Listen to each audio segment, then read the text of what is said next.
All right, I should be live. Welcome, everybody, to yet another One Piece chapter reaction. Today we're reacting to One Piece chapter 1182.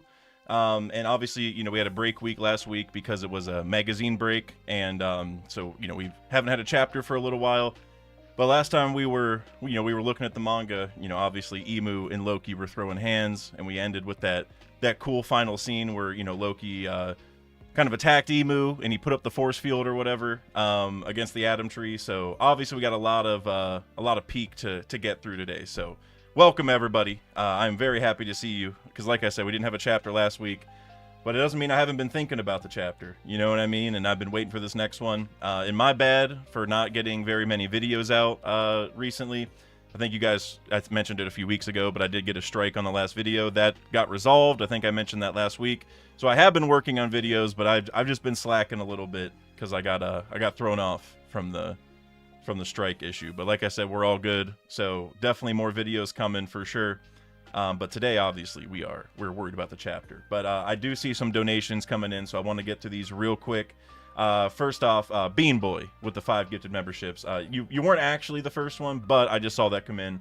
Wanted to make sure I shouted it out. I already see W's in the chat coming through for my boy, so thank you. As always, Bean Boy. And I wanted to mention this now because I'm also going to match you and give everybody 5 more memberships. Thanks to YouTube. I want to make sure I use those before they expire, Oh my gosh. Terrible TJ with the 5 gifted memberships. My guy, thank you. And then GG's Boxcar with the 10 gifted memberships. Y'all, man, thank y'all, seriously. That is so kind of you. W's all around for sure. For TJ and even coming from TJ for everybody, seriously. That's amazing. Thank you guys for the donations as always. I am very humbled, seriously. Appreciate you guys so much, seriously. Shout out to everybody who just became a member. I think we now have 25 new members just at the start of the stream. We haven't even really gotten started yet, so major shout out to you guys, seriously. I'm feeling the love. Thank you so much. Let me go scroll back up and get to these other ones before I forget, but seriously, thank you guys. Let's see, I think Quanadin was the first one, I believe. Actually, you know what, let me go over to the fan funding thing.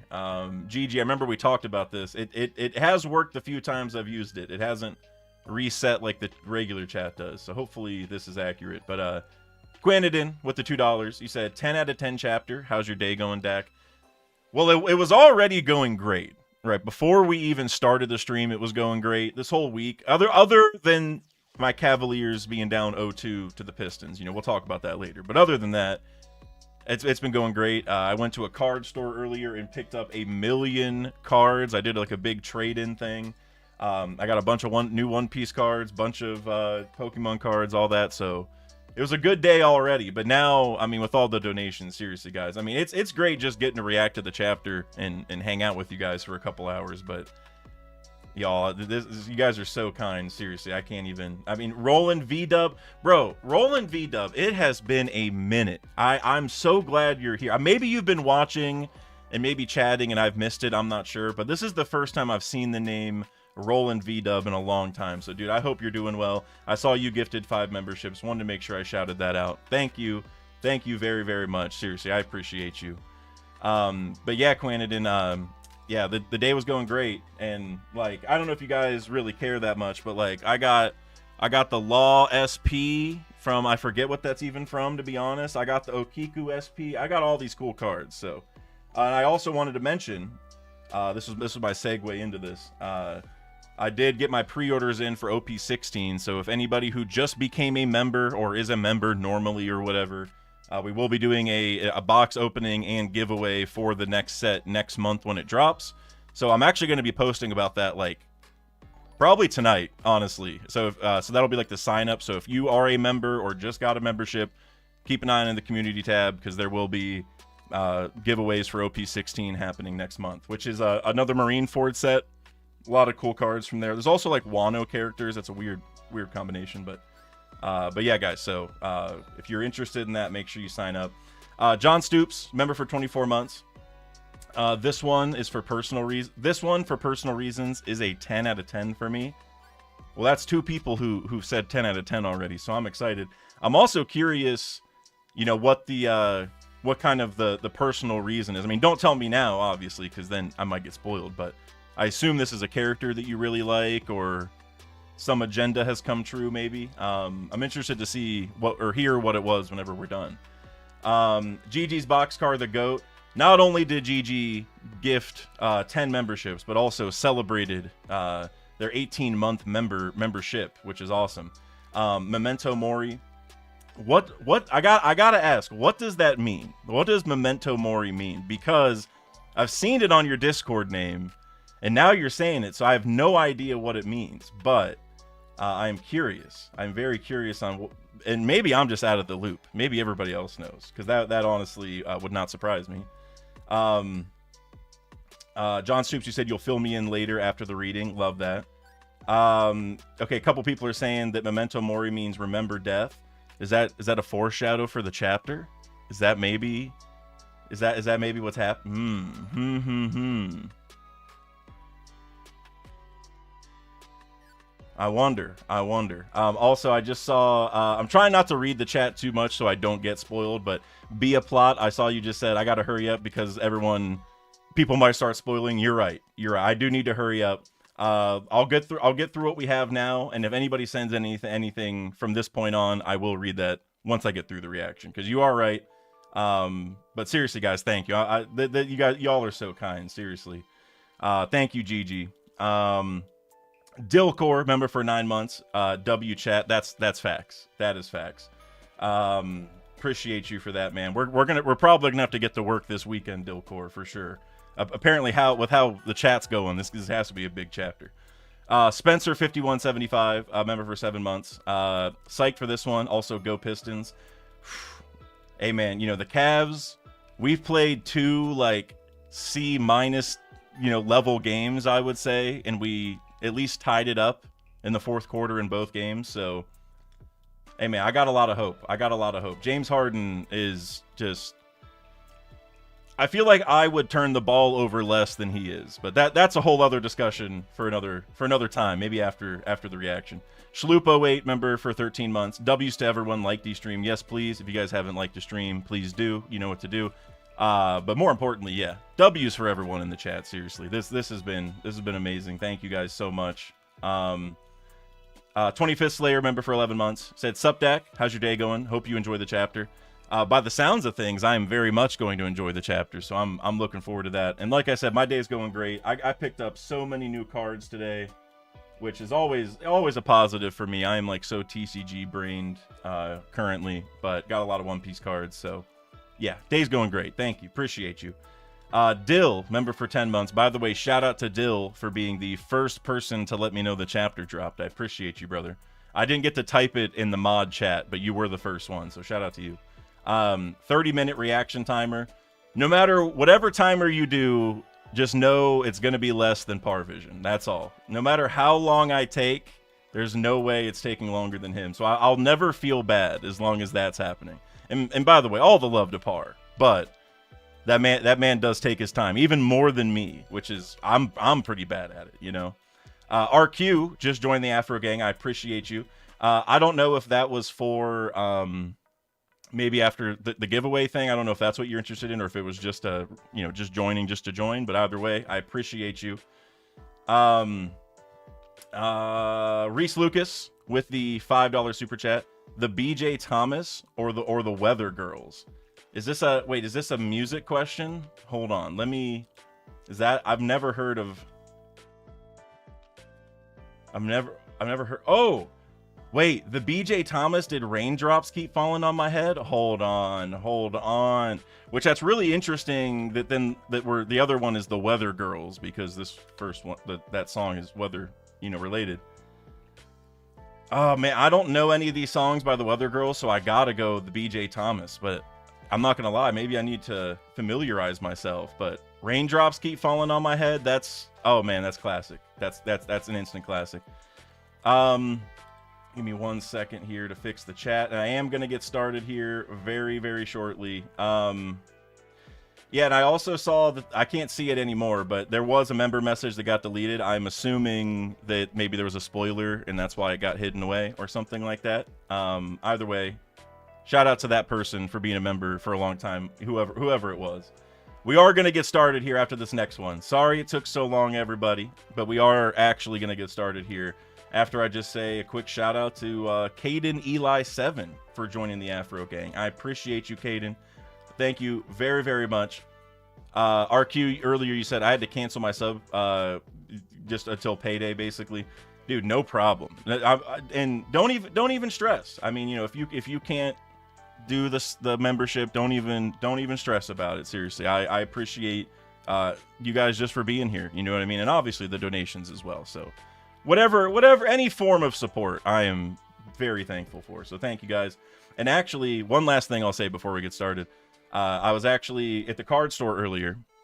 Shout out to Little Root Games in Columbus. That I've been going to a couple other card shops recently. They're all amazing, but I was there today, and the guy there, I don't want to say his name in case he doesn't want his name leaked, but I mentioned I had a channel last time I was there, and then I walked in today, and he was like, and he's not fully caught up on One Piece. He's like in Wano, and he was like, dude, I checked out your channel, like, you know, he was just like real pumped about it. He's like, it's really good, like, you know, you should be really proud of it or whatever. And it was just awesome that the guy at the card shop actually, you know, did look it up. Like, we met in person and he's like, oh yeah, sure, I'll look. And then he actually did. And that was only a couple days ago. So major shout out to you. I doubt you're listening because you know you would get spoiled, but shout out to you from Little Root. Either way, I appreciate you. If you're in Central Ohio, definitely go check them out. But all right, let's go ahead and get into it, guys. For real this time. One Piece chapter 1182, ZAZA.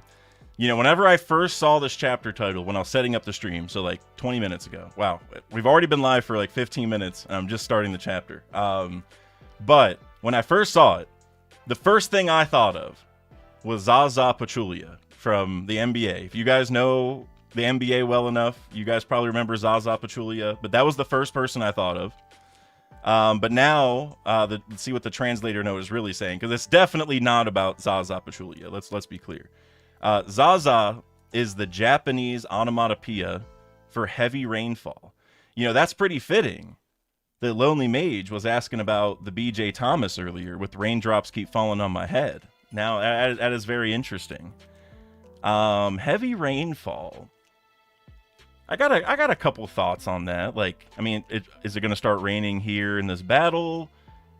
Is Loki maybe is there some Uranus foreshadowing going on and somebody's going to make it rain? I don't know. I got some ideas.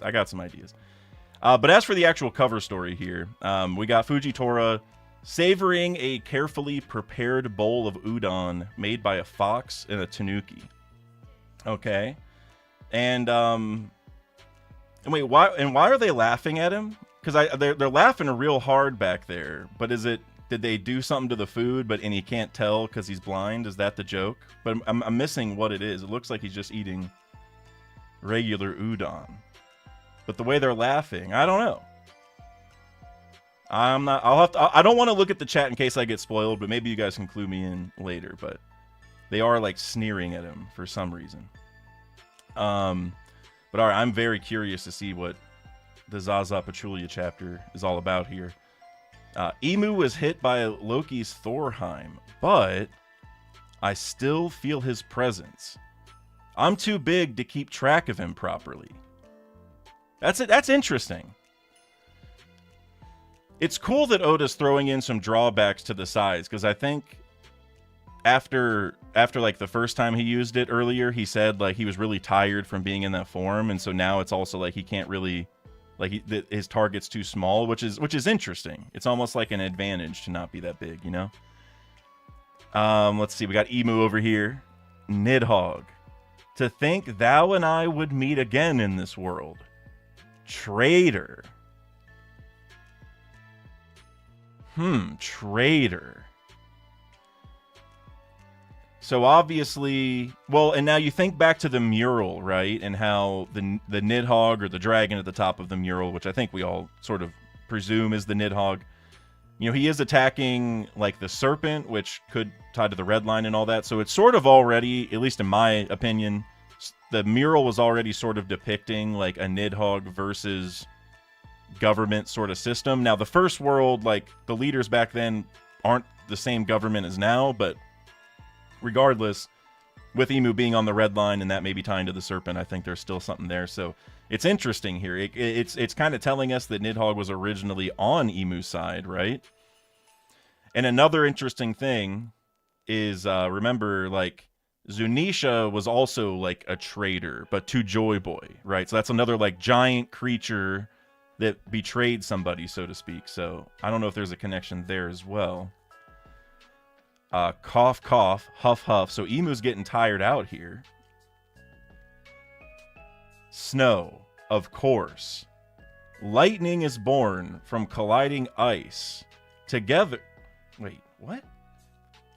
Snow, of course. So, you know, I brought this up a lot with Loki in a different video, but snow, of course. Lightning is born from colliding ice. Together, thine synergy is exceptional. Lightning is born from colliding ice together?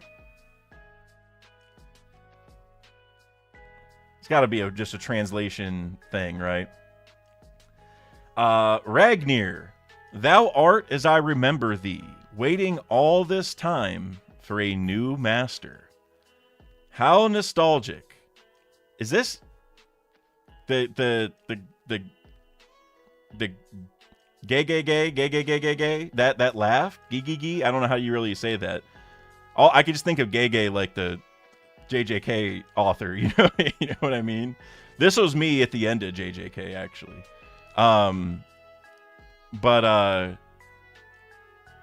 Ragnir, thou art as I remember thee, waiting all this time for a new master. So Emu is familiar with Ragnir as well. Ragnir the Hammer, mythical squirrel fruit model, Ratatosker. So I might have to go back. I won't do it right now, but I might have to go back and look at the other, like the chapter where they talked about this. But didn't they say like Ratatosker was there first in quotes? I guess we don't really know the full story, but like they said Ratatosker back then, right? Like he was like his own entity. But now we're seeing that, you know, Ragnir is a hammer with a mythical Ratatosker fruit, and so it's making me wonder. Was Ratatosker real at one point and then turned into this mythical fruit that you know lets him be imbued into the hammer? Or was the Ratatosker we saw in that flashback the same Ratatosker? Like was he always Ragnir the Hammer who could become a squirrel? And you know what I'm saying? Like was that always the situation? Or was there really a Ratatosker at one point? You know what I'm saying? I'm actually really curious what you guys think, but I really don't want to get spoiled. So I'm just going to keep reading, but that's something we got to talk about later for sure. Because that's very interesting. All right, let's see what's going on here. Squeak, squeak. Ragnir's not happy about this. By the way, before I continue, that is Ragnir talking, right? The gay, that thing, the laugh. Or maybe he's like yelling or something. I don't know. That is, yeah, it's different font, so it is him. I was going to say, like, is that Emu's laugh? Because Emu's laugh has to be, like, moo, ha, ha, ha, right? I don't even know if we know that for sure, but... Which is actually, like, just a typical villain laugh, right? Like, mwah, ha, ha, but... Either way. Squeak, squeak. Okay, let's do this. And we see Ragnir shooting an ice beam or something at Emu. But then Loki is charging up some lightning behind it. Ragna 5 arrows.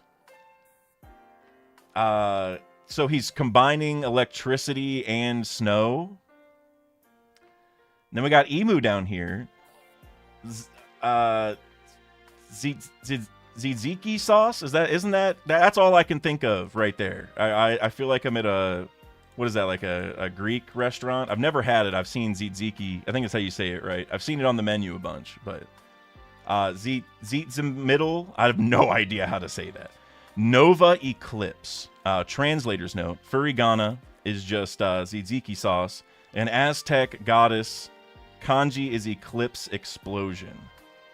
Okay, so some Aztec goddess, okay. And then now we got a crazy scene here with Loki shooting his ice lightning bullets, arrows, whatever he calls them, Ragna 5 arrows. But then Emu's got, he put his omen. I assume what he has is also called an omen, but it's obviously different than the other ones because his has emu eyes all over it. But he put his omen up in the sky, and it's just like emitting the little, I don't even know what you call those things. They're almost like the brick bats from Moria, but they're obviously emuified, but they remind me of the brick bats a lot. And it's just, look at like the destruction on Elbaf, man. I feel like any normal island would just be done for. Scary. Bonnie, get back here. Okay, I wonder what we're doing here with this group. It's not like I'm going out there to fight. Not against that guy, anyway. Damn right, it's my job to look after you now, and I won't let that happen. Still, I wonder, who is he? So that's actually really important, because that kind of tells us that Vegapunk, like the Stella, also doesn't know.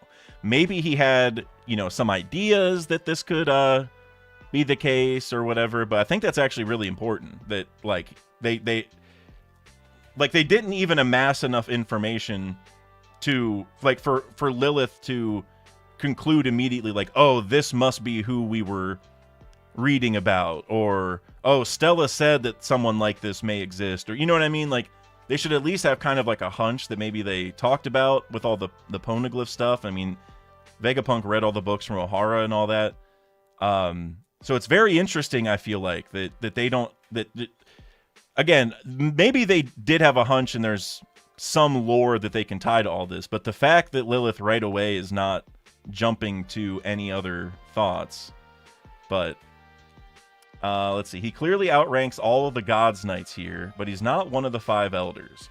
I suppose it's only natural for a vast 8th century old organization to have spawned some dark shadows given its history of power struggles.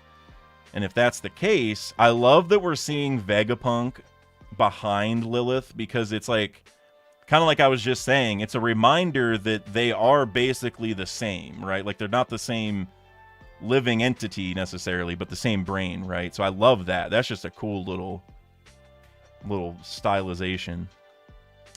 If that's the case, wait, Sanji, your injuries are, I can't back down, Bonnie-chan. All right, what was Lilith about to say? I'm going to keep reading, but I feel like that's pretty important. Let's see. Do I have a little flashback here with Killingham after he got the omen? Sanji, I guess I don't need to deal with you after all. I gotta admit, it's crazy you're even breathing after that. I mean, Sanji does have the Germa enhancement, so maybe he's all healed up now, Where are you going? I'm going to see through the mission I came here for. Can't you tell? My power is overflowing now.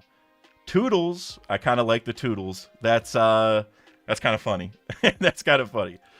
And Sanji even got hurt by just Killingham, like, leaving here, right? Like, the explosion from him jumping kind of hurt him. So that's pretty cool, because remember, we also had Killingham say, like, Sanji, I'm going to remember your name or whatever, right? And so, and because, like, Summers did the same thing with Gerd. So it is interesting that they had this little discussion here. But if Killingham's going to see through the mission he came here for, I wonder, like, overall the mission was to subjugate Elbaf. But then there's, like, there kind of became other sort of ideas that they were, like, trying to do to get to that point, like the kidnapping the children and forcing Elbaf to listen to them and stuff. So I wonder, like, is he going to go right back to the kids? Is he going to go back to, like, Jarl or somebody and try to do something with them? Or, or where he's kind of where he's kind of going with this. I'm curious on exactly what he means. And also, lastly, his powers, like he can bring the nightmares out. Is that where he's going? Is he going to go get more nightmares or power them up? I feel like there's multiple different ways that he could be seeing through this mission, Oh, and then here's my answer. I should have just kept reading. That prick hasn't given up on kidnapping the children yet. Although, to be honest, I'm not even sure if Sanji's right. Because that's the most immediate thing. But like I was saying, like the overall goal is to subjugate Elbaf. So I think like the kids are a good guess, but I almost wonder if it's going to be something else. You know what I'm saying? Like, is he going to go back to the same kids, or is there another, like I said with the nightmares, is he going to go awaken them? I don't know. Sanji, we can't let everyone's efforts be in vain. Usopp and Luffy admire this country, and it's my personal duty to protect Elbaf. Okay, Sanji. I love that he brought up even Usopp loving Elbaf. That's cool. Like, it matters to him how much they love this place, right? It's the it's the land of giant beauties. I love Sanji. That's funny. But hey, that's cool on his part. Sanji's real banged up though. So are we gonna see Zoro next, or in this chapter anywhere? Okay, I scrolled down maybe a little bit too far, and I did see Biblo, and that's a big deal. So let's go ahead and see what we're cooking here. Owl Library. To think that this back door led to an underground passage. Underground as in the tree? Is it still within the, like, because I guess it would be underground to them, but it would be like a hollowed out part of the tree. Is that what we're going for? This hidden room is unbelievable. You saved the books from the fire and brought them here, Biblo. Man, okay, so Biblo did not go very far, but he just took them to a separate part of the tree, or like inside the tree, whatever it is. I love this scene with them in this extra room with like the sun shining down. Let's see, we've got Robin here. Thank you. I thought they had all been reduced to ashes. Yeah, I'm grateful too, but I'm starting to see you're more of a mystery than I first reckoned, Biblo. We've all been saying this. Saul, if you were watching the streams, not even my streams, Saul, anyone's streams, anyone's videos, I feel like everyone was wondering what the hell is up with this really old owl. You know what I mean? We were all wondering. Saul, come on, bro. Come on, bro. You got to watch the streams. Near Western Village, Sea Cloud Port, Tree Canopy, Western Village, Rainbow, Port Entrance. Okay. Heave ho. Okay. Oh, wow. It's Summers. So he brought the ship back that had fallen from earlier. Okay. Hello there. Summers here. No, wait. Make that Super Summers. Okay. I found a suitable giant ship. Oh, wait. Is this the... Wait, this isn't the same ship as early. Is this the Great Eric? Hold on. Hold on. Is that the one? I don't think that's the one they had earlier, right? I'm like... No, that's not the Great Eric. That's just that's a different... Whose ship is that? Do we know that? Do we know? Is it the same one? Because he said I found a suitable giant ship. Is it just a random one? Or are we not supposed to read into it too much? The first thing I thought was Great Eric, but it's not that one.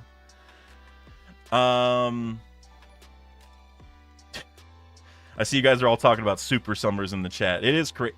I mean, the first thing I think of is like Super Mario. You know, it does kind of... It's not aesthetically that or whatever, but it does remind me of that a little bit. You know, it's like, you know, you got to power up. It's like you found a mushroom or a flower or a star or whatever. Get the brats over here in the next 5 minutes. Okay, so they are just trying to take the kids again. That is the plan. Western Village Tavern. Look at the forest. It's a war zone out there. Yeah, it is. All right, Gerd already getting healed up. Love to see it. You know, it was crazy when that happened, but It was a clean cut, so this treatment should reattach your fingers, but it'll take a couple months to heal completely. Thank you, Chopper. I feel so useless, though. I'm supposed to be treating everyone myself. It can't be helped. Don't beat yourself up about it. All right, Chopper, coming in clutch. Coming in very clutch. Thank you, Dr. Chopper. You saved our moms. It's just first aid. Once we're out of this mess, I'll treat them properly. Oh, Gerd Tasso, is this a dream? My top idol's fingers were severed. I humbly offer my fingers if you need a donor. I'm good. Yeah, that's... yeah, Gerd would go without any fingers before taking Rotos, that's for sure. Also, I just now clocked, we're seeing Harudin after he took that attack from Emu to the face, right? So, and he's all bandaged up, like from head to toe. So he's cooked. I say he's cooked. He'll probably get up at the end of this chapter or the next chapter or something. But how cold, and yet even your spite is something I'm grateful for in these trying times. I have to give it to you though. Risking your life to save your brother Bjorn, I have a newfound respect for you, Roto. And Roto's freaking out. He's basically doing the Sanji thing, you know. Don't get too excited, Roto. You're making your wounds gush blood. Oh, yeah, that... Well, you know, Sanji isn't totally unfamiliar with that, too. You know, he freaks out to his own peril. He's done it multiple times. I'm high on Gerd Tasso. Okay. And I was just starting to look up to you. Oh, Bjorn right here. That's pretty funny. That's pretty funny. Yeah, Roto, you gotta chill, bro. You gotta chill.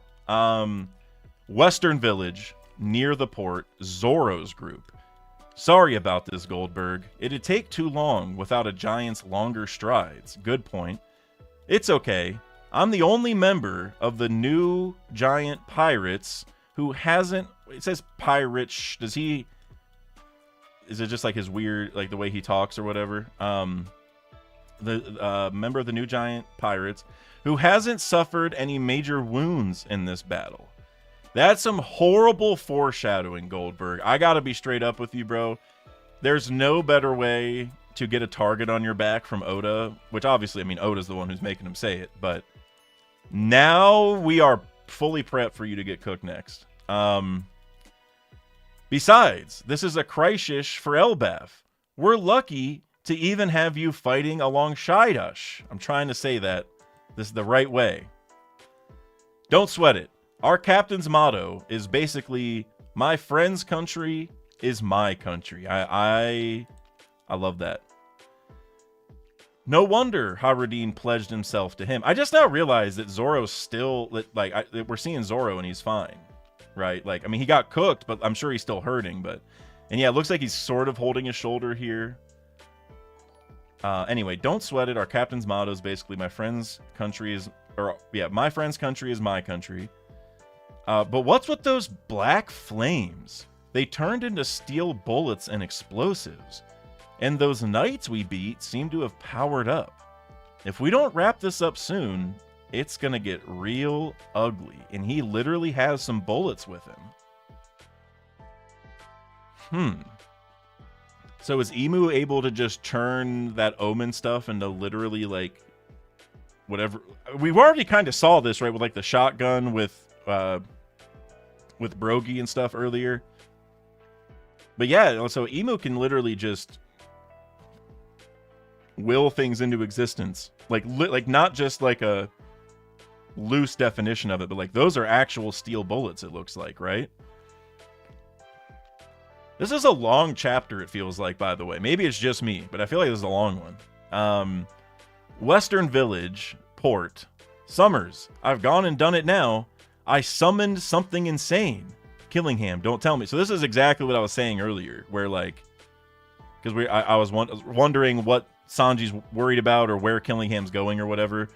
They are going for the kids, but that's not who Killingham was going after. He is going after some nightmares, or making more nightmares. Some crazy ones, apparently. Killingham, don't tell me. I'm afraid so. I accidentally summoned what I'm most scared of. I just got carried away.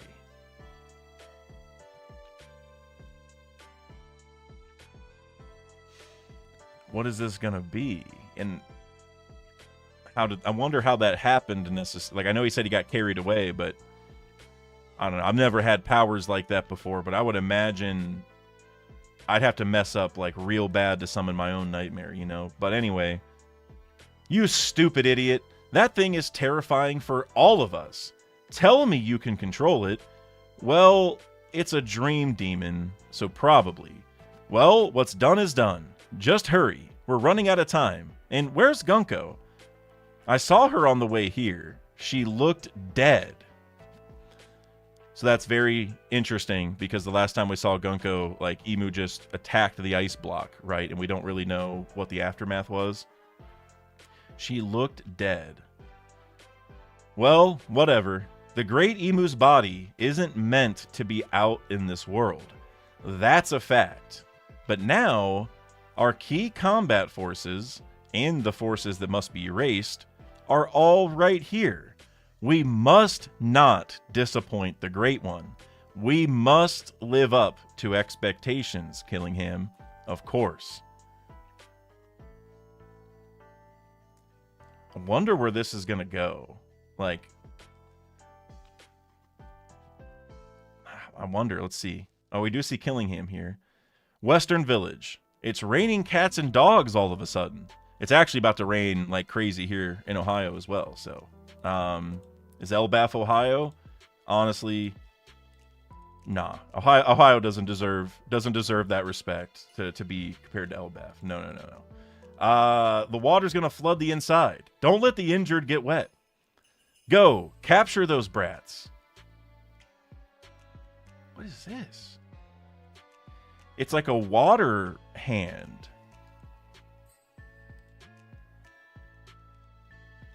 So is this Killingham's fear like a sea monster, like literally a monster made of the ocean or something? Colin, Ilva, there's something outside. For those of us, man, we have another page after. This is like the longest chapter, bro. This is crazy long. Maybe it's just me, but for those of us born above the clouds, the idea of water falling from the sky is terrifying. Okay, so this goes back to the ZAZA at the very beginning of the chapter, the ZAZA Pachulia. We always heard stories, not only about the D-Clan and Nika, but also the monster known as the Rain God. Wow, that's what he's worried about.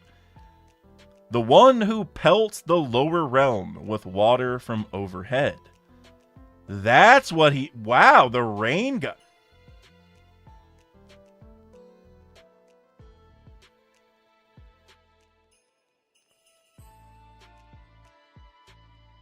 What the hell is this, bro?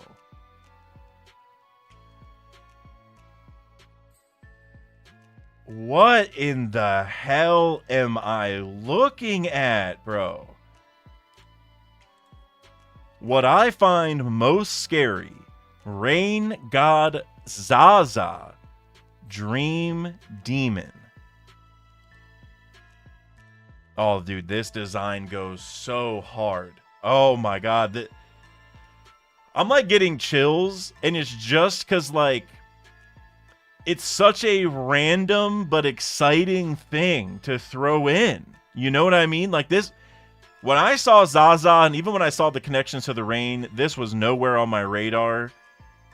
This design, dude. Like, hold on. Before I even read the text, I know we got a lot of stuff. There's still stuff to read here, but hold on. This is... So, the person themselves... The first person I thought of was like Toki or Hiyori. That's like who the person looks like. It might be because of the hat too, because it's like a, like, you know, we had the straw hats and stuff in Wano for the purpose of rain, like with Little Lords Jr. and all that, right? So Wano people is like the first thing I think of. But we see this person's got some extra arms. They're obviously made of water, which is like just so cool. This reminds me of like someone from a video game. Like, man, who... I know there's a game I played that has a water monster just like this. Maybe it's like Crash Bandicoot, one of those games. I think they had like a water god who didn't look like this, but just gives me a similar vibe with like a person made of water, you know? Oh my god, this is such a cool design. I am so taken aback by this. And we see that this entity even has an omen back there, right? You can see the omen in the back. I assume that's what they're going for. Person's got 4 arms. Holy, dude, this is, like I said, it's so random, but so awesome at the same time, bro. Wow. Oda, wow, man. Wow. Wow. It appears with the rhythm of the rain dance. Whoa, ZAZA. Now that's frightening. Man, so Killingham can make some even better nightmares when he's powered up. That's the take I'm getting, is that we're about to be amazed. Like, so imagine if he redid the Nika nightmare or something, right? Like, did the sun god. Are we about to see all the gods? Because we've already seen the sun god with Nika. Now we have the rain god. Is he about to make the other gods? I would not be surprised if that's where this is going. I'm bringing them over now. Get ready, Summers. We can set sail whenever. Not good. There's a commotion in the village. Should we go back? No. It'll be fine. Huh? Alright, so now we got Zoro leaving the village and Sanji going towards it. Zoro, hey, don't screw this up. And then Sanji, right back at you. Break next week, which is a little sad, but it was to be expected because we had the magazine break last week. It wasn't an Oda break, and this is technically speaking Oda's 3rd chapter in a row, because the break week sort of, for him, it doesn't count. So makes sense. Makes sense we have a break. Guys, this was an amazing chapter. Feels like the longest chapter I've ever read, which I'm not mad about in any way, shape, or form. But it just, I gotta say that this felt like the longest chapter. I'm still stunned by this. What a design, bro. Wow, Oda. And you can see the kids are all held in the water there in her hand. Wow, man. Wow. And so Zoro leaving the village, and you can actually see ZAZA in the background of this little mini panel with Zoro and Goldberg. They're looking back, and you can literally see behind ZAZA. That's just a cool little detail. Like, they actually put in the work. That's very cool. But then it's cool that Zoro's leaving it and Sanji's going towards it, and then they yell this at each other. I don't think I said this, but there's also this little quip here that says, the race to save Elbaf, which is cool. Wow, I am... this was a fire chapter, guys. And you know what's funny is, like, I'm glad I didn't get spoiled. You know, I'm glad nobody, even went out of their way to spoil me or anything. You know, I was all good. But it's funny because if somebody had tried to spoil me and was like, Dak, we see ZAZA this chapter, I'd be like, you're making... I don't even know who that is. You're making stuff up. You know what I mean? If somebody brought this up, I wouldn't even have a reaction, really. But wow. Wow. God of Rain, ZAZA.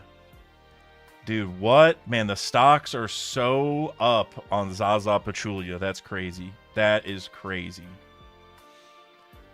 All right, guys. Well, phenomenal chapter. Phenomenal. I'm going to go like 9.5 out of 10 because I can't give 10s every week. I can't. And I know, and the scale keeps changing, so it's hard. But this is like a 9.5, at least. Man, we got a lot of lore. The Nidhogg being the traitor. We got the Ragnir / Ratatoskr and Emu connection. We got them fighting, which was cool. We got the Lilith contemplating the situation thing, which was cool. I am interested in your guys' thoughts on what she was about to say. We did see Biblo this chapter. We saw where he went, and now there's a little bit of a mystery growing with him as well, which I love. Summers and Killingham are back being useful, which is cool. Gerd got her fingers back, which is great. Goldberg set himself up to get cooked. We saw Zoro and Sanji again. And then ZAZA. What a great chapter. Honestly, I should probably just give this one a 10. There's so much in this chapter. It's crazy. It's genuinely crazy. All right, guys. Well, like I said, 9.5, maybe a 10. Maybe. It was a phenomenal chapter. I'm excited to see what you guys have to say about this, though. Oh, also, Plume Black Cat. I am going to get to all the super chats. Don't worry. As I always do. But, Plume Black Cat, you brought up no Luffy in this chapter. That's true. That is very surprising. That is very, very surprising. Because, like, usually we at least see him, like, eating food, looking on, or whatever. We didn't see him at all. Which I think is a clear sign that he's going to show up next chapter and clutch up, for sure. Because Oda's trying to make us not think about him for a little bit, right? And then he's going to come in like crazy and save the day, so...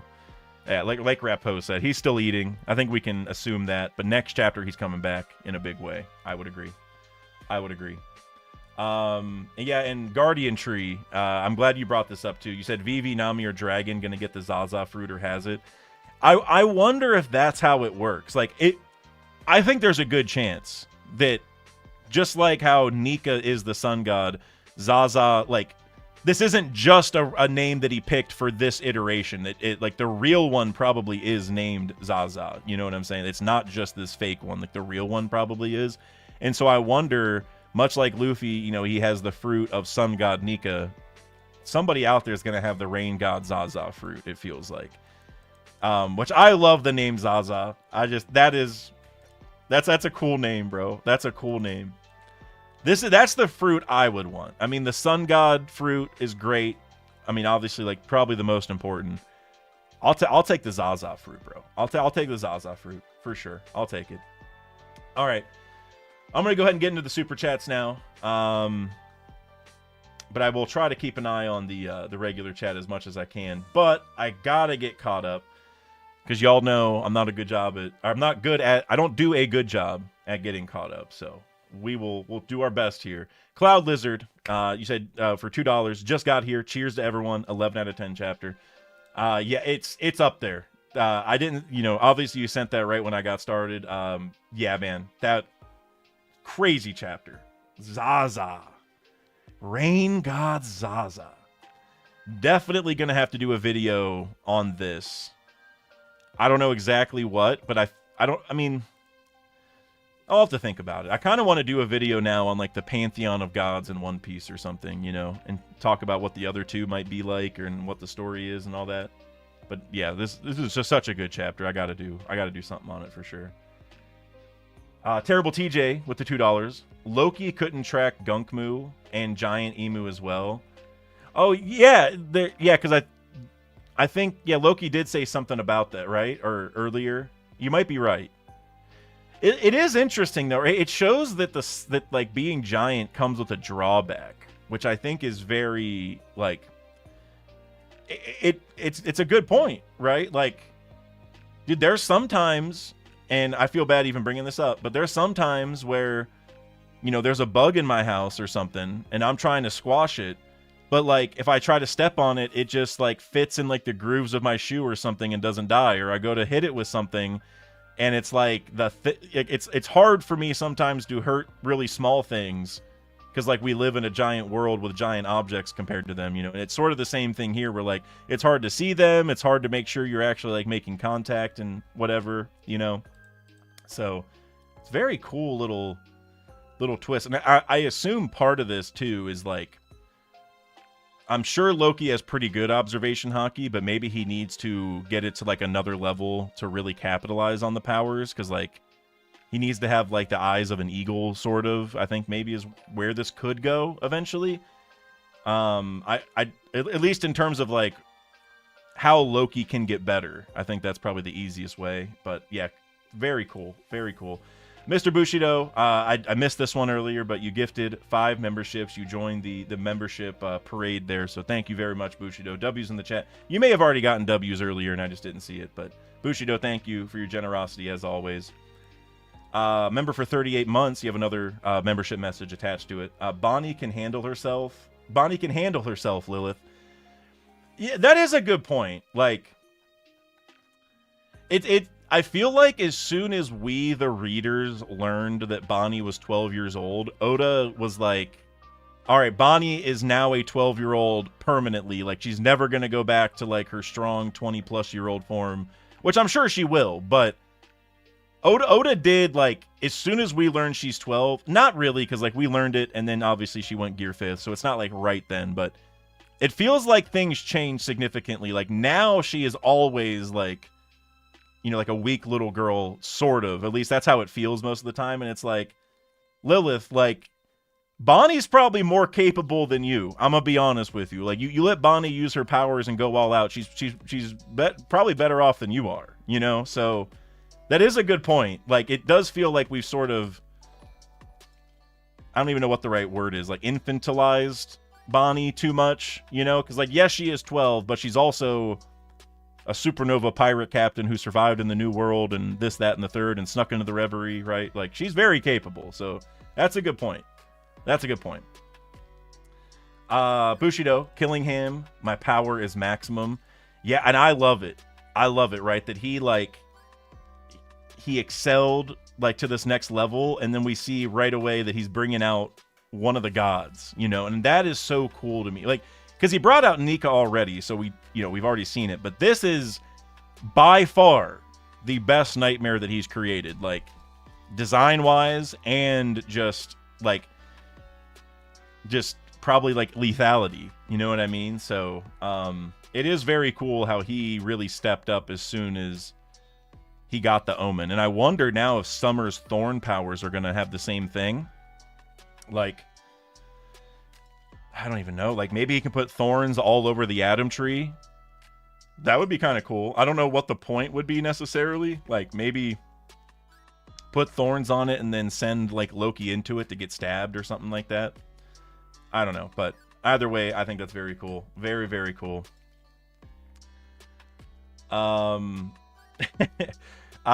Reese Lucas, Lonely Mage, with the $5 super chat. Guys, I don't want to alarm anyone, but I think one of us... I don't want to alarm anyone, but I think one of us is possessed by an owl. You may be right. Maybe that's what Saul was thinking. Saul was like, you know...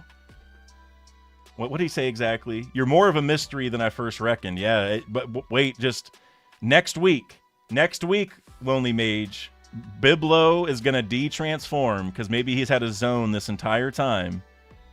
And it's going to be the Lonely Mage. That's who it's going to be. Biblo has actually been the Lonely Mage this entire time. Wouldn't that be crazy? Wouldn't that'd be a big shocker? But it is honestly like,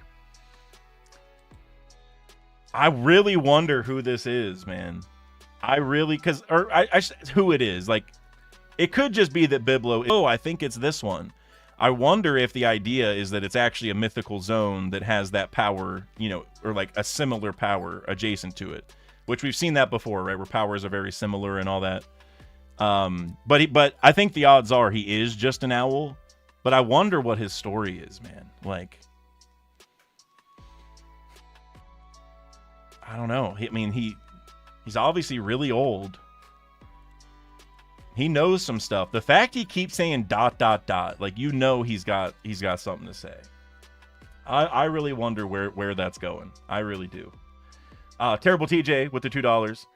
Yeah, Gerd got her fingers. What about Stanson's leg? Oh, TJ, you're a real one for remembering Stanson's leg. We were all worried about Gerd, particularly me, because that freaked me out whenever I saw it. But you're right, Stanson did lose his leg. Did we see him in the bar or anything in these later chat pages? Let me see. Well, we see him. This isn't a good sign. This is not a good sign, bro. In the panel where Haradin's laying down, right? They're all in the bar together. You can see him to the right, and he's definitely like sitting down. He's not as tall as the rest of the giants, and so that's not a good sign for him. Now, again, it could be that he's sitting down because they're repairing it or whatever, right? So maybe he's all right, but Seeing that he is very clearly shorter than the rest of the Giants is not a good sign, bro. Oh, man. I hope he's all right, but wow. Sugar Rush with the $2 super chat. Roto being high off GERD is what the title means. The ZAZA thing? Hold on, let me go back up. Is that what you're talking about? ZAZA?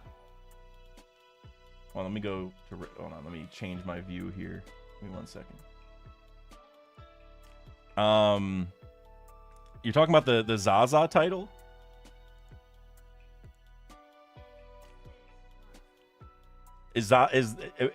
What am I not getting? Because I see there's a bunch of likes on it, so I'm curious. What am I not getting from this? Like, let me go find the chat again.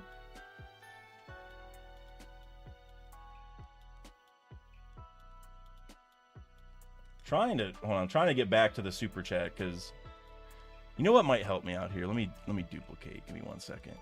Because I want to look at the chat and the super chat I'm looking at the same time, and that would make it easy. Okay, never mind. Now I'm back. You guys said ZAZA is weed slang. Wow, that's okay. I did not know that. And you know what's crazy is you know, we don't have to go into detail or anything, but I feel like I should know that. I feel like I know all of the other slang terms, and I have used them many times. I've never heard ZAZA before. Well, I am using that now. That is in my vocabulary now. I might strictly start calling it ZAZA. I see, like, and you know what? Again, I don't want to go into too much detail, but one of my buddies who partakes in said substances, he's a big One Piece fan, but he's not fully caught up. He's caught up on the anime, but not the manga all the way. And I'm gonna start calling it ZAZA around him and see what just see what he says. And if he's like, "What do you mean?" I'll be like, "You'll understand later." Like, because I do this sometimes, where like I sort of jokingly foreshadow things from One Piece whenever we're just like hanging out or whatever, watching Cavs. I'm definitely gonna foreshadow the ZAZA. That's hilarious.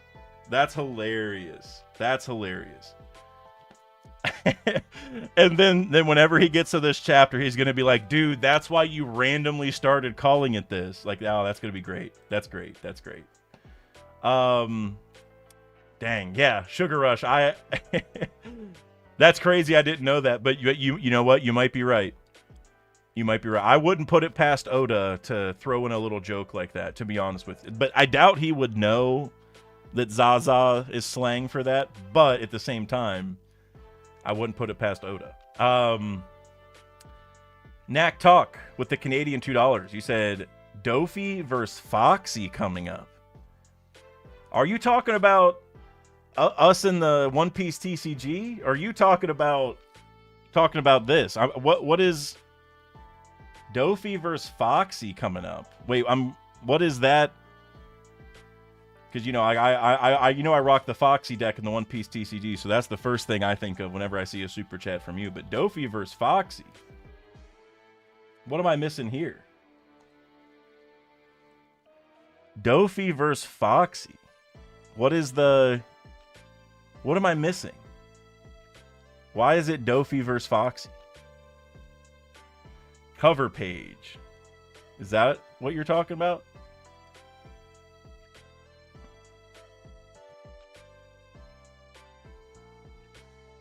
Probably there's a relation, or I can't tell if these are what I'm talking about or not, because I see people talking to each other. I don't know what, Knack, I don't know if you're still here.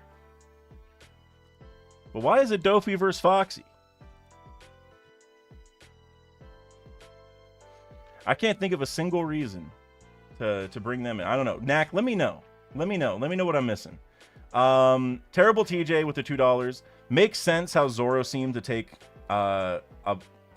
Makes sense how Zoro seemed to take a blunt attack. Now, see, after the other weed joke, now I'm starting to see this. I'm like, are you saying that Zoro took a blunt attack because he's Moss Head? You know, like that's all I can think of now that we've established the other weed jokes. Oh, see, now I just lost the page I was on. There we go.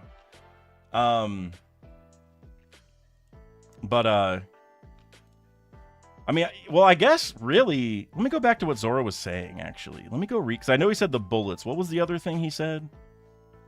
Where's it at? Steel bullets and explosives. Well, really, he didn't.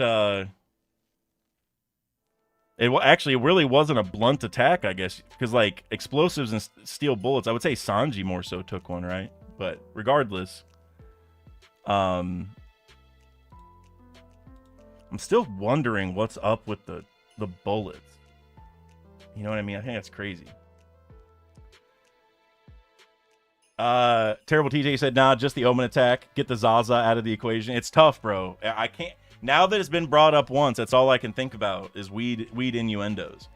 But you said, nah, just the Omen attack. But I guess I'm still even confused on exactly how, like, is like when you said it makes sense how Zoro seemed to take a blunt attack. Is it? I guess what makes sense about it? Because like Zoro, like, I guess like I feel like he should be more cooked than he is. Maybe it's just me. I feel like he should be cooked. So I guess I don't really get why that ties to like why he was able to take the attack or whatever. But it is, and actually, I'm looking back at the panel. He is kind of holding his shoulder, but he's not even like bleeding. Zoro got up right away.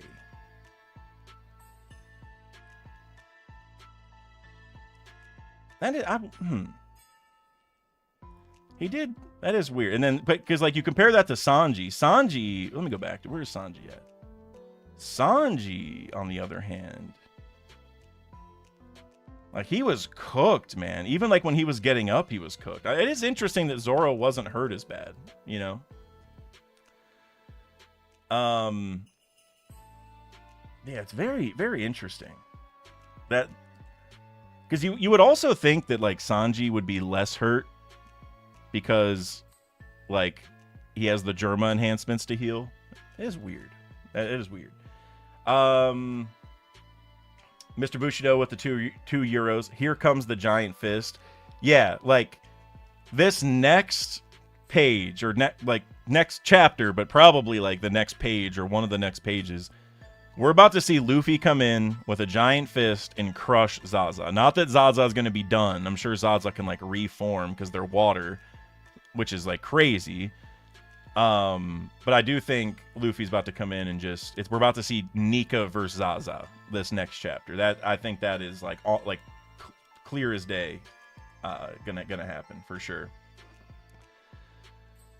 Reese Lucas with the $2. Today's forecast is rainy umbrella emoji to be specific, but it's calling for rain. Yes, it is, and it's. I gotta be honest, guys. Is my phone dead? It is not dead yet. Oh gosh, I have a bunch of eBay offers. I have 1 million. Wow. During this stream, I got just tons of offers on stuff I'm listing, but. What's crazy though, guys, is literally when I woke up, I got on the computer and right away the little forecast thing was like rain expected today. And I looked at the forecast and it's supposed to rain the next like 6 days here, or at least like it's over 50% chance each day. I'm sure it'll stop here or there. But I remember coming into the stream, I was going to make a comment at some point because like I love when it rains, right? I love like just leaving the door open or like the screen door shut, main door open. And hearing the rain fall and like the smell of it, and like I love playing games while it's raining right outside. I just love it when it rains. And I was gonna make a comment at the end of this video, like, all right guys, it's raining. I'm gonna go lay down and go play Pokopia or whatever, which I have been playing that a lot. Great game, by the way. And it's crazy that we saw the rain god in this chapter where I was already like pre-planning some, you know, rain enjoyment, I guess you could say. But it's supposed to rain the next 6 days here. So like Oda, that's crazy, bro. I don't know, sometimes One Piece and the real world merge too closely and it freaks me out. But yeah, man, it's love this chapter. Love seeing the rain god. Terrible TJ with the $2. God's Knights all seem to fear gods. Ironic, huh? It is. It is, because you remember Gunko said that her greatest fear was Nika, and now Killingham said his greatest fear was ZAZA. So Summer's greatest fear is probably going to be the forest god because he has the thorn fruit, right? So he's already like plant adjacent in a way. So he's probably worried about the forest god. That's his greatest fear. And then the earth god, I wonder if that's Emu's greatest fear, is the earth god. Because, like, it doesn't have to be, but in this arc, we have right now 3 gods, knights, and Emu. So, like, 4 representatives of the government. It would sort of make sense they're each fearful of a specific god. And going back to the mural, it was the earth god that was, like, in charge in the first world. And so Emu may have had to defeat them to take over the world. So, that's a really cool angle. I might just do a video about, like I said, like the pantheon of gods. And I don't know how exactly I'll frame it, but I think I'm going to talk about that, like who's going to be afraid of each god and why, and you know, how that might tell us a little bit about the stories of these gods, because like we don't know a whole lot about them, but like, I mean, the earth god and the forest god were mentioned on the mural. We've now seen the rain god. We obviously know a lot about the sun god, so we do have some context on each of them now. So, this is crazy. And I also just want to mention, there's probably going to be a super chat that brings it up. So maybe I'll just keep reading because I feel like somebody's going to bring it up. But what I was going to say is, I've seen people in the chat mention Alabasta a lot because like the whole story there was that it wasn't raining, and you know, it's because of the dance powder and whatever, and it's called like dance powder, and then they say like there's like somebody did a rain dance. Yeah. Killingham said it appears with the rhythm of the rain dance, and so obviously dance powder, it's like, what is, you know, there's some connection there. So I do think there's some importance here with the Alabasta angle, but I think there's probably a good chance that one of the super chats will bring it up, so I'll wait to talk about that. But actually, it's literally in. I swear to God, I did not read it. Mr. Bushido, it's in yours. The first thing you said was ZAZA means weed.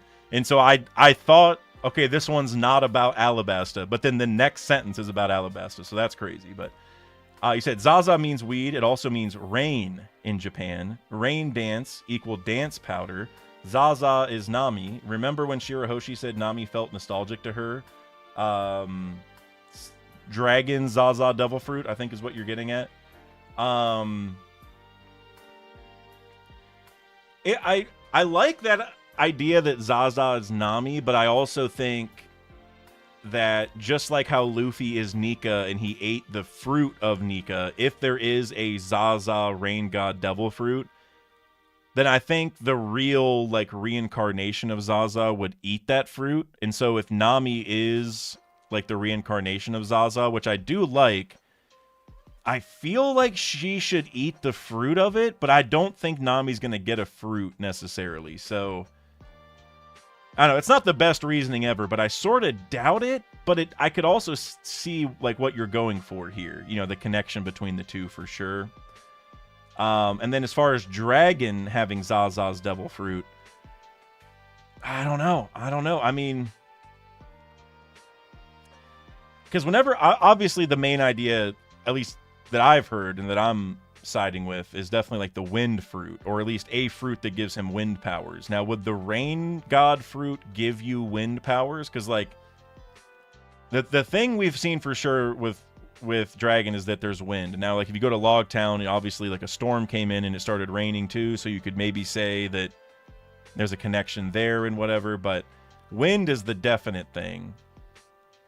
So I honestly think no, just because like it'd be weird if he does have the rain god fruit and then his main calling card is the wind part of it. It's not even the rain, you know what I mean? But I do know that's been a very popular theory for Dragon, that he has the rain god fruit. I don't really, yeah, honestly, the more I think about it, I don't really see anything here that would make me think this is going to be Dragon's, but I do like the Nami connection for sure. For sure. I don't know if she is ZAZA, but it would make sense if she was, because obviously with all the weather stuff, right? You also got to think back to like Vivi though. Like, remember how Vivi quote unquote made it rain during Alabasta because she like yelled out and then it finally started raining. I could see Vivi having a role there too. I don't know. There's going to be a lot of good theories that come out of this, no matter what. No matter what. I don't know.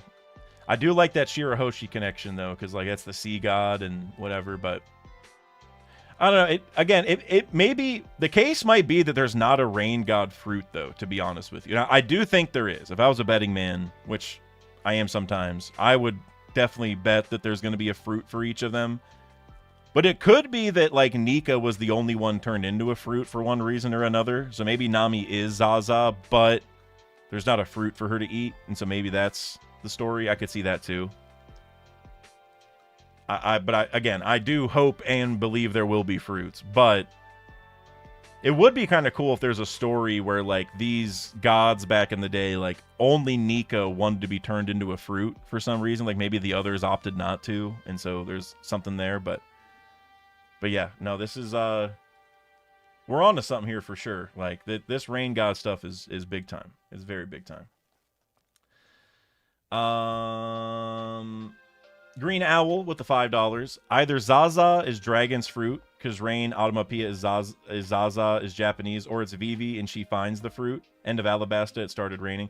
That's crazy, because I literally was just bringing some of those things up. But, yeah, I mean, I don't know. Like I said for Dragon, for me, I just, like, it could be. I would never 100% rule it out, but I would feel very weird that the wind guy is the, like, because whenever we see the rain god here, it's immediately all water focus. And yes, I know that wind ties to storms and there's like a loose, you know, interplay there, but like when we meet the rain god, they're made of water. We see rain coming down, everywhere's flooding. That's the kind of thing I would expect from rain god, not just wind over and over. So I really doubt it's dragons. But yeah, I mean, Vivi could get it, or Nami. If there is a fruit, I would bet there is, but I wouldn't be that surprised if there wasn't other fruits. Or maybe there were and they got destroyed or something. I don't know what the story would be, but yeah, I mean, Vivi might be the easiest one to fit in because, like, again, she did make it rain at the end of the arc, and kind of like what I'm saying with like Dragon, like I don't think it makes sense for him because he has wind all the time. For Nami, she already manipulates the weather so much, like with Zeus. Like, she already has like a pseudo devil fruit power because, I mean, Zeus is made from a devil fruit power and he can do all sorts of crazy stuff, right? So she's like, she already, I feel like, has her weather stuff figured out. She doesn't need more juice. So I would, out of everybody, if there is a ZAZA fruit, Vivi's got to be the most likely.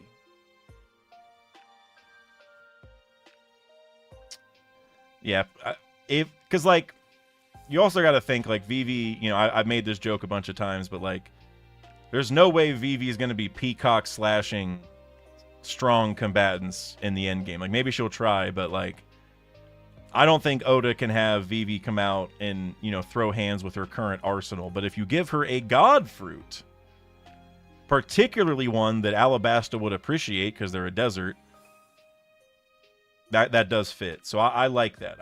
Out of all the options, I think Vivi is the most likely. Rapo with the £2 super chat. Joy Boy's friends all had halos. Well, actually, you said Joy Boy's friends all had Halo with a capital H. So the first thing I thought of was like all of Joy Boy's friends were playing Halo on the original Xbox. Which, listen, I did that a lot. In my house, we had 2 Xboxes hooked up that were in different rooms, but we had like a LAN cable that went like through the walls or whatever. So me and my dad could play like multiplayer Halo 1 against each other in different rooms so we couldn't screen look. It was peak at the time, guys. Trust me. It was amazing. But I know that's not what you're talking about. You're talking about obviously the omens and stuff, or maybe like a positive version of the omen. And I'm 50-50 on it because I've heard a lot of people talk about like, oh, like just like how Emu gave the Gods Knights this omen, maybe Joy Boy or Luffy can do the same and power up his friends, and then, you know, that's sort of the story, like each side's powering up their allies or whatever.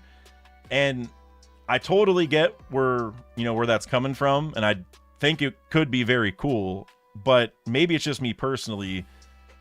I want Luffy's friends and allies to be strong on their own. Like, for me, it would take away, like, if, and maybe Joy Boy did it and Luffy won't, maybe. But if Joy Boy did it, I feel like the implication would be that Luffy would maybe want to tap into the same thing.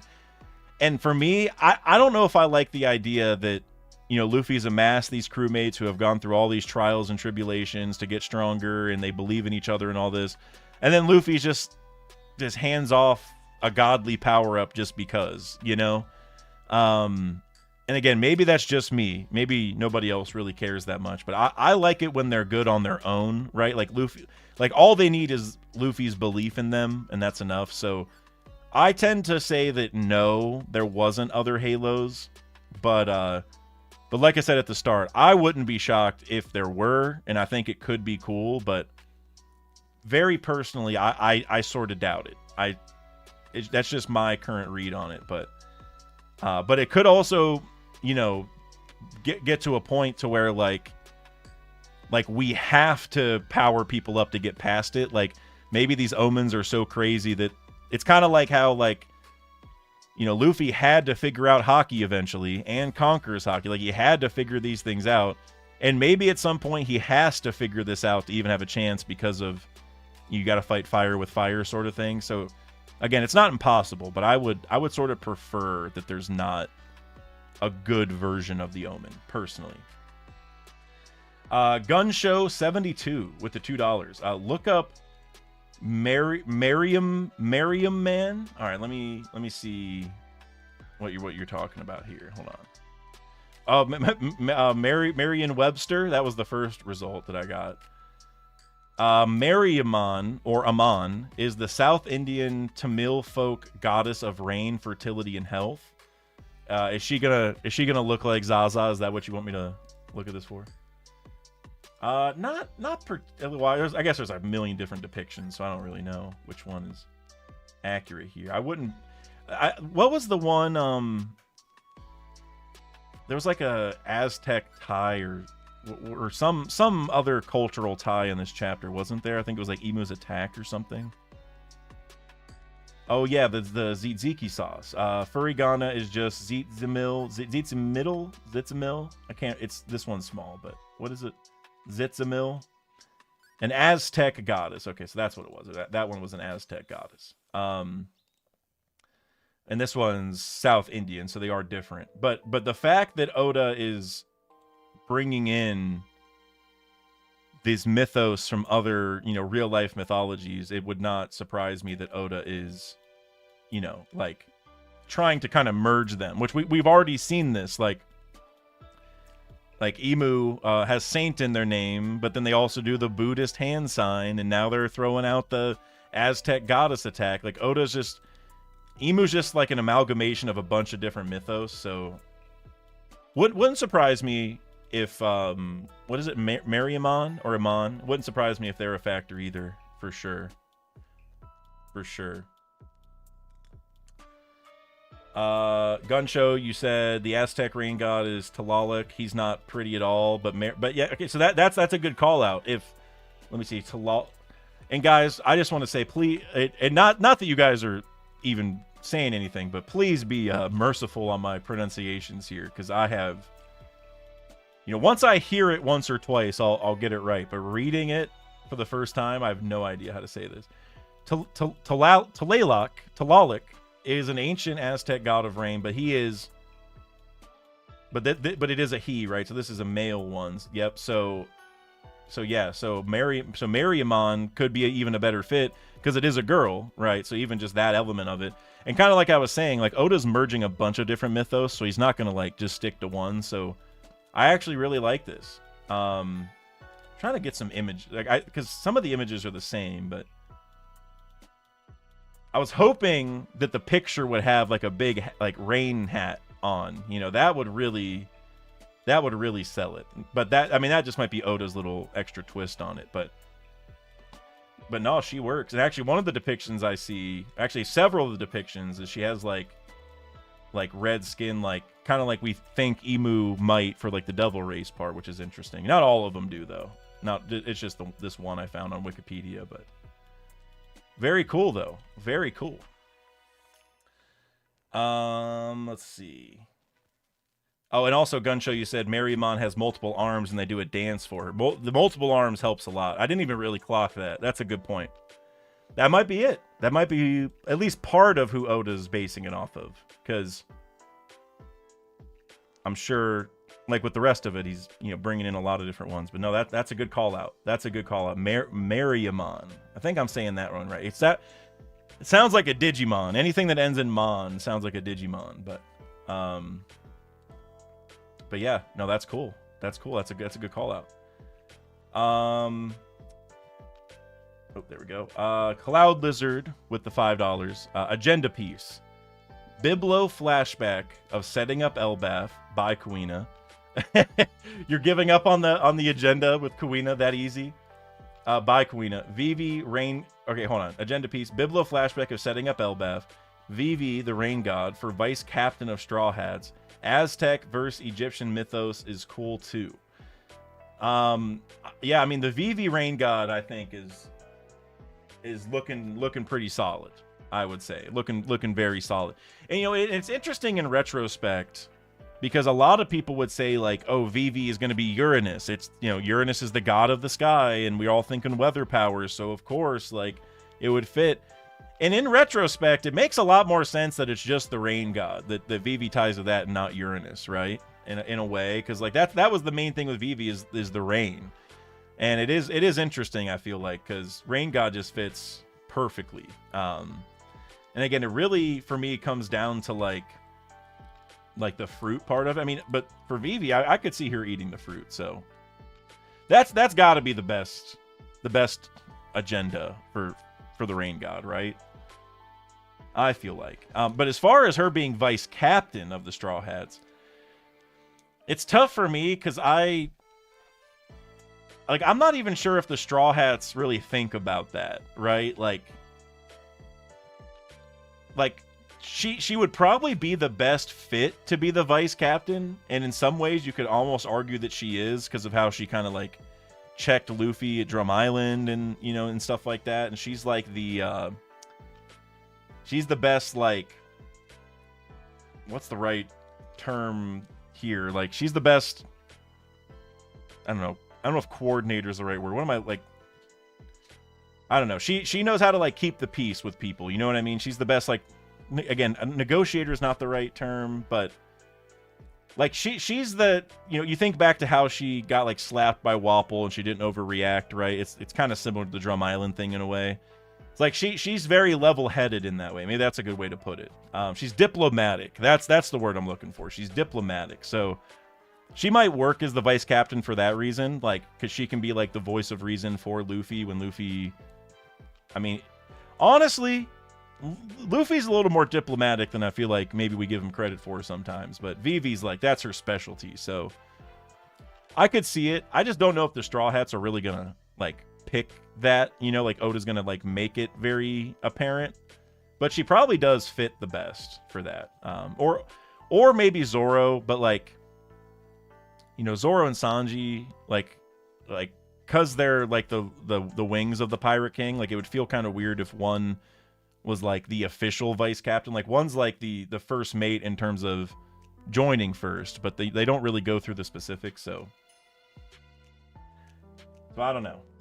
But I do like Vivi Rain God for sure. And when you say Biblo flashback of setting up Elbaf, I didn't even really clock this because I was laughing at the by Kuina part, which is funny. But so you're thinking that Biblo is so old that he was around like at the start of Elbaf? Because like Elbaf is thousands and thousands of years old, right? And so I don't know if that's maybe what you're getting at, or maybe it's like a post Void Century setting up Elbaf sort of thing. But if Biblo's that old, bro, thousands? Oh, you know what though? Let me throw this out there, Cloud Lizard. Let me throw this out there. because this is something I've been talking about a lot lately, is the Adam tree. Because I don't know when this video is coming out. It keeps morphing, but I really do want to do this. But I think Adam was or maybe is a person. And because I mean, he has the name Adam, and there's a million other reasons that we don't have to get to right now. But I think way back in the day, Adam was a person and either got turned into a tree, or maybe just like in Skypiea, how the souls go into the trees. Maybe Adam died and his soul went into the Adam tree. I don't know exactly what the story is, but I wonder if Biblo was friends with Adam back then. That's what I was going to get to, because he is an owl, and so like obviously birds live in trees. There, you know, very close relationship between those. I wonder if Biblo is that old, which I'm not sure if he is. I feel, if I had to guess, he's probably post-Void Century focused. But if he was around all the way back then, I bet you Biblo and Adam were boys. I bet you. I bet you. And that's why Biblo is still here. You know, he's still watching over his boy, making sure nobody burns him down, you know, something like that. Also, the putrid one, you're spoiling my video, which is completely okay. But you said, so trees shall meet again. Yes, sir.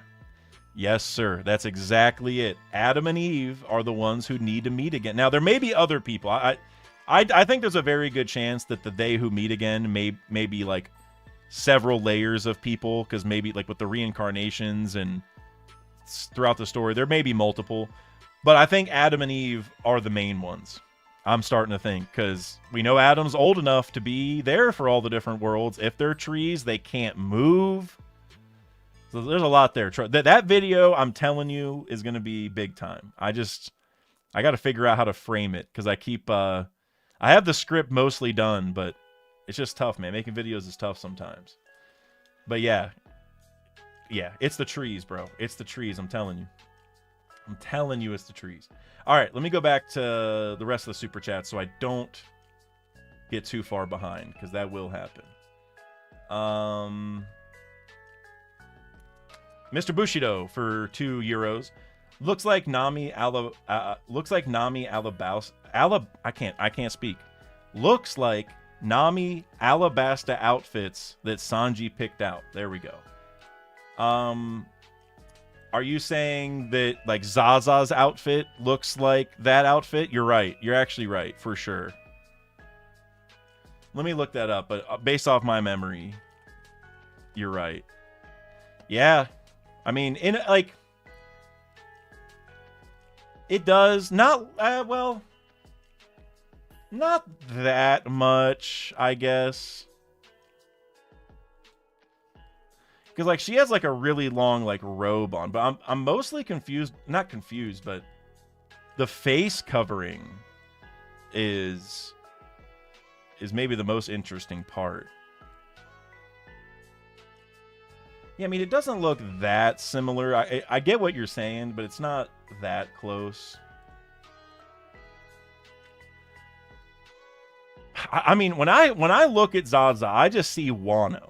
That's the vibe I get right away. And every time I keep looking at her, and I think it's just the hat, but because I mean, remember the whole Little Lords Jr. thing. I think I said it earlier, but like the reason those hats exist was, you know, to protect you from the rain, and so I don't know. And you also think didn't Hiyori have her face covered at one point, or am I maybe thinking of something else? I might be thinking of something else. Maybe I'm just thinking of her in general hiding her identity or something. Or no, she had a mask. That's what it is. She had a mask. That's what it was. I got that mixed up. I don't know. This ZAZA thing is like the coolest thing, man. This is just such a good design. Be a plot for the $10 super chat. Thank you very, very much. What way are you leaning for who will inherit the Rain God's powers? The spoiler Discord is split between Vivi, Nami, Dragon, and Robin because of the extra hands. Curious to know your gut reaction. Well, I know we've went over this a few times. I didn't even think about Robin. So like I said, for Dragon, I'm still big on just wind only. I don't even know. It's not that there's a wind god. It's probably just wind Logia or something, but I'm still going that direction. I get the Nami connections. Vivi's definitely leading, and that's my gut reaction is Vivi. But Robin, I did not really think about that, but the extra hands is interesting. Because, like, even when you look at, like, a lot of other gods, I don't know, like, from what, like, mythos, but I just know in general, in various mythologies, there's a lot of gods that have multiple hands. And I didn't really think about how Robin ties into that. For me, I'm not sure if that's enough to say that Robin would tie to this. Because, like I said, other gods tend to have multiple hands, so I don't think this will be, like, unique to ZAZA in the end, if I had to guess. But it does make me think that Robin's got to have a tie to some kind of god as well, right? Well, or a demon, right? Or because she's the devil child and stuff. It might be a more demonic sort of angle to it. But yeah, that's interesting. And you also got to remember that, like, that Robin has that power because of the flower fruit. And so flower, you know, first thing I'm thinking of is like the forest god, right? That's, you know, another plant. So, and not that Robin is going to be the forest god, but that maybe could be more so her speed. Like maybe the Straw Hats, they don't have like a reincarnation per se, but they might have someone who ties to each of the gods. So like Nami might tie to the rain god in certain respects, because obviously she manipulates the weather a lot and stuff like that. Luffy is the reincarnation of the sun god, obviously. So that one, you know, he's the main character, so it's a little bit different. But maybe Nami has some sort of connection with the rain god. Maybe Robin will have some sort of connection with the forest god.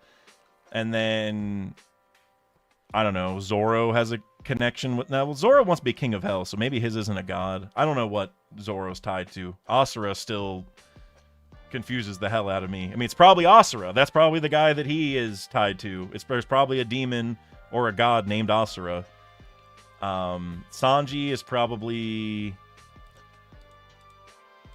I mean, it's probably Sora. Like, not his mom, but like Sora, Warrior of the Sea. Like, I mean, I know it's a comic book and stuff, but that might be more so his speed than like a god or a demon sort of thing. But I feel like all the Straw Hats are gonna have a tie to like important mythological figures of the past. You know what I'm saying? Which is actually a whole other video I was thinking about doing too.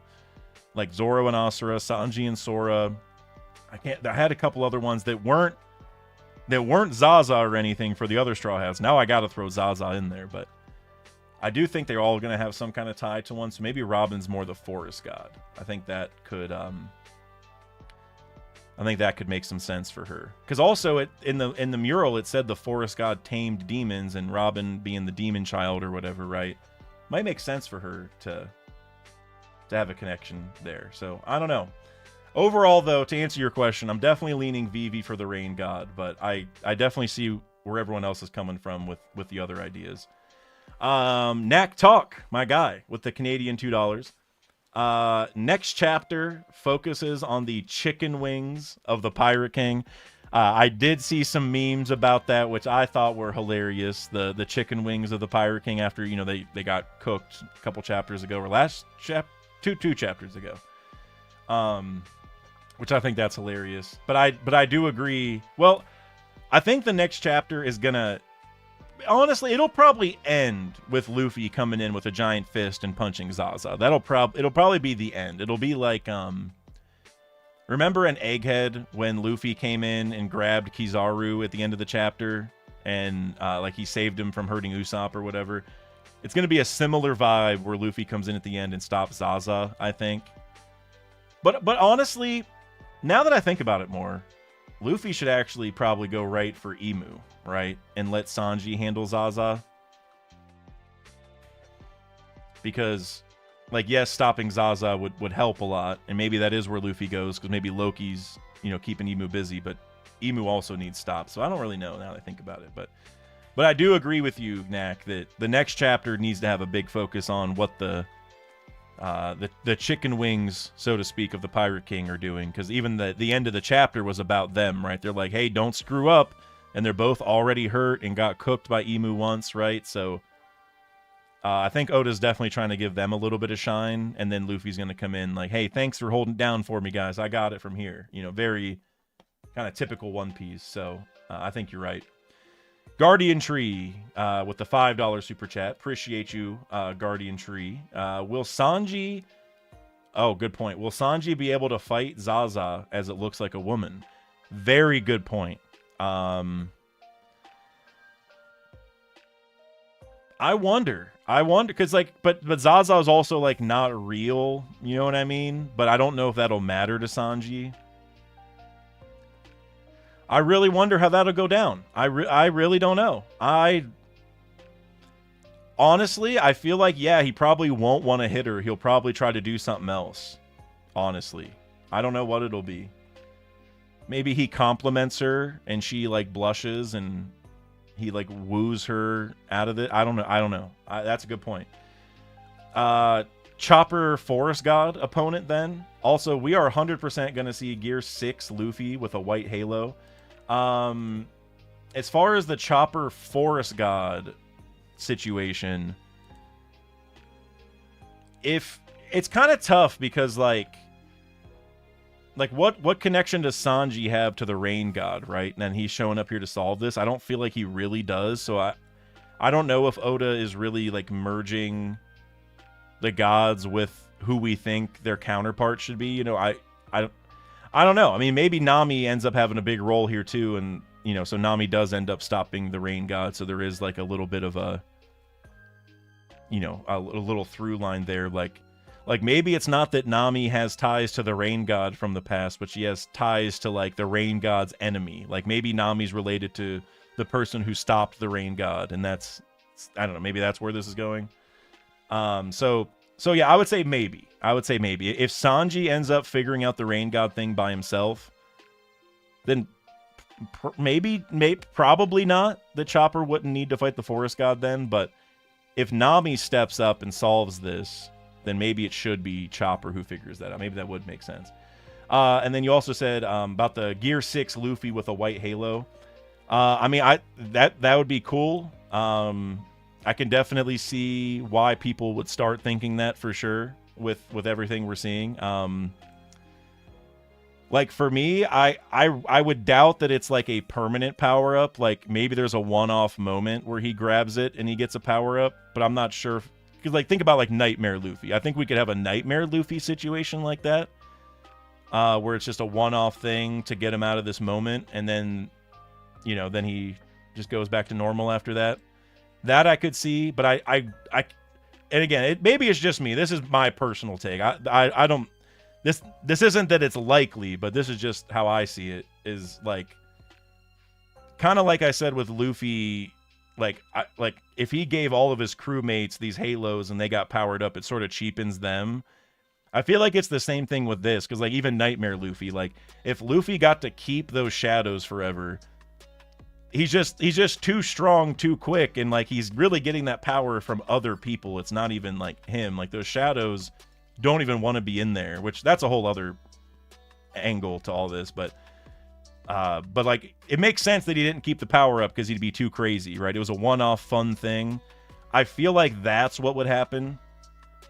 Is just it's almost like, I don't know if he would call it Gear 6. It could almost be like Gear 4 with Bound Man and Snake Man and Tank Man. Like maybe he gets an alteration to Gear 5th, right? But yeah, I mean, Luffy getting powered up in a one-off thing, I think, is a lot more likely than the rest of the crew. But yeah, I don't think this will be permanent. But it's very possible. And as far as like the white halo, I am curious. Would that be like Luffy takes the omen from somebody else and turns it white, or does he unlock his own version of Maki? You know what I mean? And he figures that. Like I wonder just how it originates, right? Like where that's going to come from. Is he just going to, like, you know, he has the God ribbon around himself now. Does he just like pull off part of that and make it a ring and give it to somebody? Like there's a lot of different possibilities on theoretically how that would work. But yeah, either way, like I said, I don't see it being permanent, but wouldn't shock me if Oda at least tries or brings it up or, you know, something like that. Well, there we go. Trying to make sure I heart all the super chats as I go through so I don't miss any, and it was not working there for a second, but now we're good. John Stoops with the $10 super chat. John, I appreciate you. I love the lore and reveal of ZAZA. However, I'm a huge Sanji stan who is also an avid Zoro enjoyer. All those things are good things to be, by the way. When they trust each other and both get a great 1v1, I never get more hype than the wings going crazy.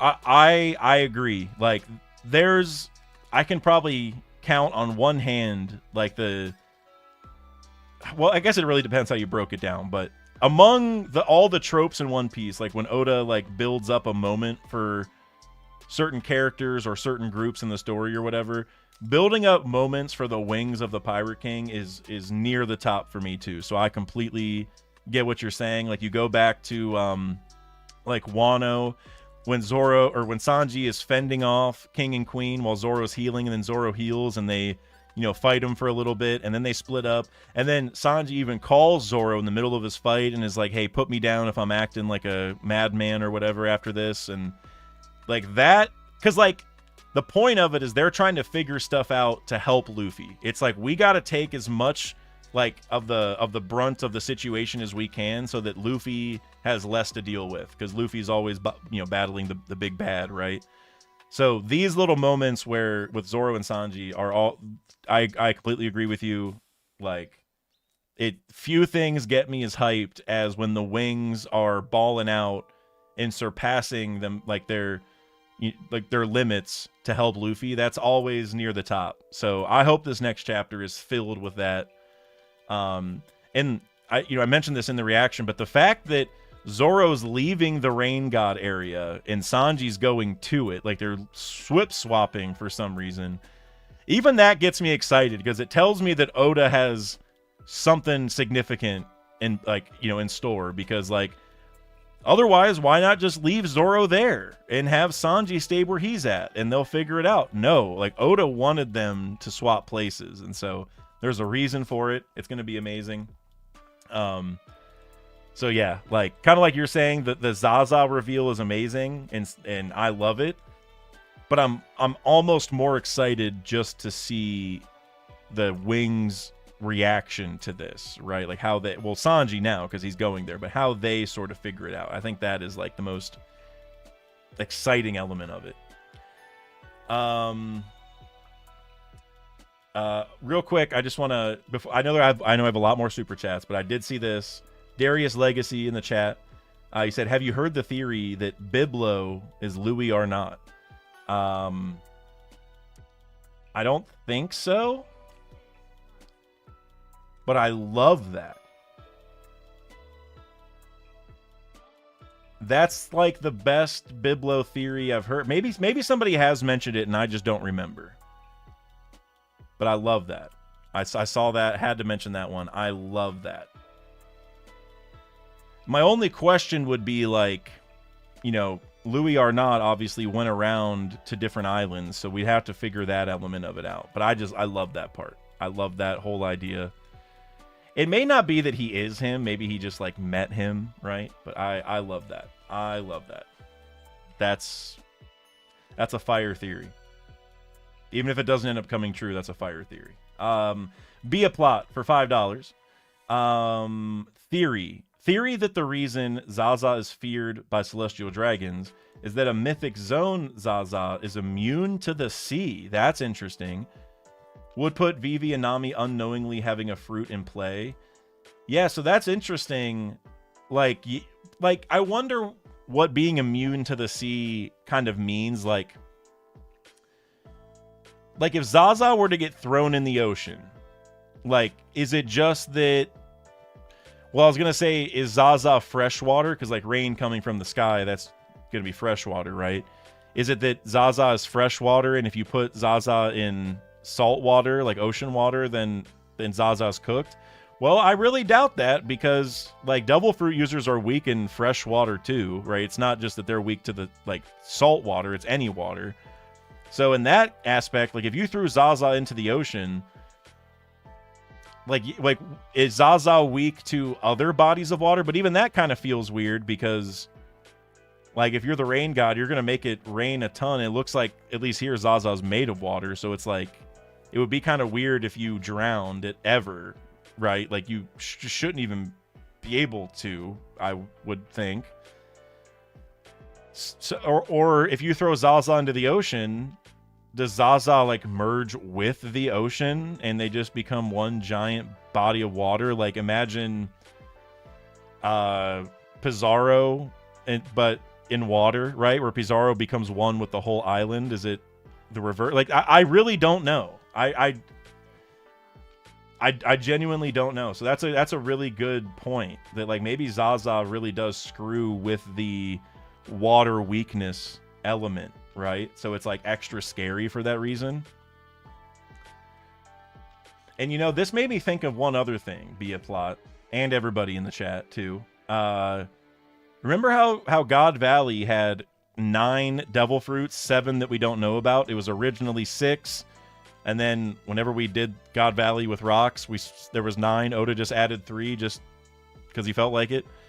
I wonder if one of those fruits was the rain god fruit. Like, what if all the other like, I mean, even the Nika fruit, I don't think they would put that there. You would think that if they had a hold of the god fruits, they would not make them prizes in their competitions and stuff. But at the same time, the Celestial Dragons do a lot of stupid stuff that they only do because they think they can act with impunity, right? They think nobody's ever going to stop them. So I can go either way on it. If I was Emu, I would be like, give me that fruit. I'm hiding this away. I'm sending this into space. I don't know what I'd get rid of the fruit, right? I would put it in a place where nobody else is going to get it. I wouldn't give it away as a competition. But I do wonder if maybe they had the rain god fruit, kind of like you're saying, they might have been worried about it. And so maybe they did have it. Now, I would tend to think no, because just like how the Nika fruit evaded their grasp, maybe the other god fruits were doing the same thing. But at the same time, I don't know. I could see them getting a hold of them and just, I don't even know, just because they don't want someone else to have it, really, right? Just that simple point alone. But yeah, I mean, I agree with you though. Like there's definitely something with the water part that scares them, I think. Like, I don't know if it's that ZAZA is immune, but bare minimum, it's at least going to be harder to use that weakness against ZAZA, right? Like, it's kind of like with Jack, because he was a fish man and he had a devil fruit, so he just sunk to the bottom of the ocean, but he could still breathe, and he was just waiting for somebody to find him.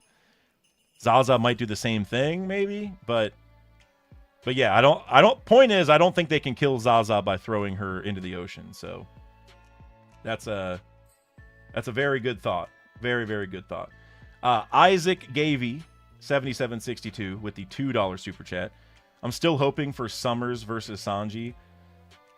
Isn't where? And let me go back through. Where is Summers now? Okay, we had the map right before he went up there, because they're not that close now, right? Oh no, they're not that far. They're not that far because Summers just brought the ship back up, and the ship is like right outside of the city, and Sanji's going to the city, right? So they actually, yeah, they aren't that far. So I could see it. I could actually see it. I would like that too. I would like that a lot.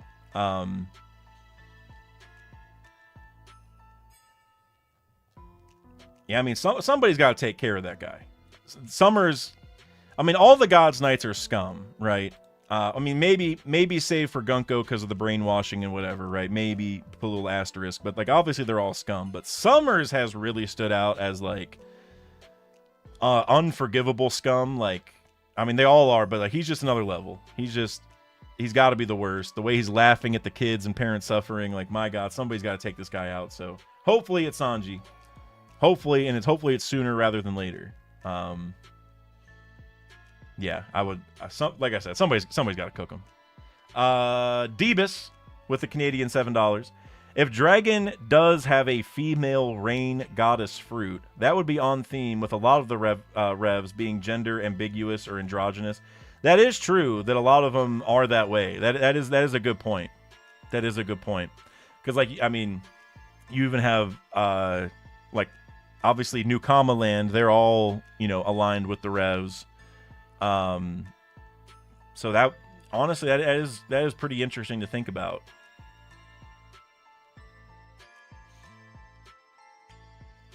Again, I think you probably sent that before I said it like 10 times, but I still sort of doubt that Dragon's going to have this fruit.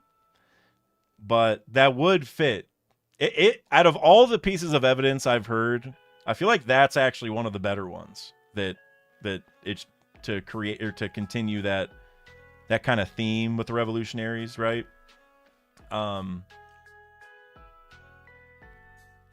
it's interesting. That is interesting. You know, my copium answer could be that, oh, Dragon has the wind fruit, and maybe that's tied to a different female god of some sort. Which he does. I mean, we don't even have to do that, but that, I guess that's technically a possibility if there is some sort of other gods out there. I mean, well, or just mythical fruit in general. It doesn't have to be a god fruit, but just other mythical fruits in general out there. Like maybe it's based on a mythological person that had wind powers, so it still fits into it. But I like that though, Debus. That's a good point. That would be on brand. Cloud Lizard with the $5. Also, I'm thinking Stanson is drunk / a drunk fighter. Slurs. Bonnie being a child shows she believes in a future where adult doesn't equal strong now. I mean, it's as far as the Bonnie part, I mean, that's maybe one way you could read it. But I mean, for me, I think it's literally like Oda is like, once he took the mask off in terms of like, oh yeah, no, Bonnie is just a 12-year-old girl. Then I think in his mind, he has to draw Bonnie as a 12-year-old as much as possible and have her act as like a 12-year-old as much as possible. Because it's like, you know, he got rid of the facade. That's just how I read it. I think it's just Oda. Like I said, he ripped that Band-Aid off and never wanted to put it back on. That's sort of how it feels to me. But you could read it the way that you're talking about, where it, you know, she knows for a fact now that being an adult doesn't mean that you're strong, and being a 12-year-old doesn't mean that you're weak, and so she doesn't have to be adult form all the time, right? I think you could read it that way, but I think it's more so that Oda is like I say, rip the Band-Aid off. But it's also like Bonnie was continually an adult to hide her identity, right? Like at least whenever like we met her at Sabaody and just throughout her whole career, like she couldn't let people know that she's actually 12. Like she had to keep up the facade herself. But now that it's been revealed and she's found Kuma and she's like with friends, I don't think she feels the need to hide it. So that's how I kind of see it. But I think your point is true, though, regardless. And also, as far as the Stanson being a drunk or a drunk fighter,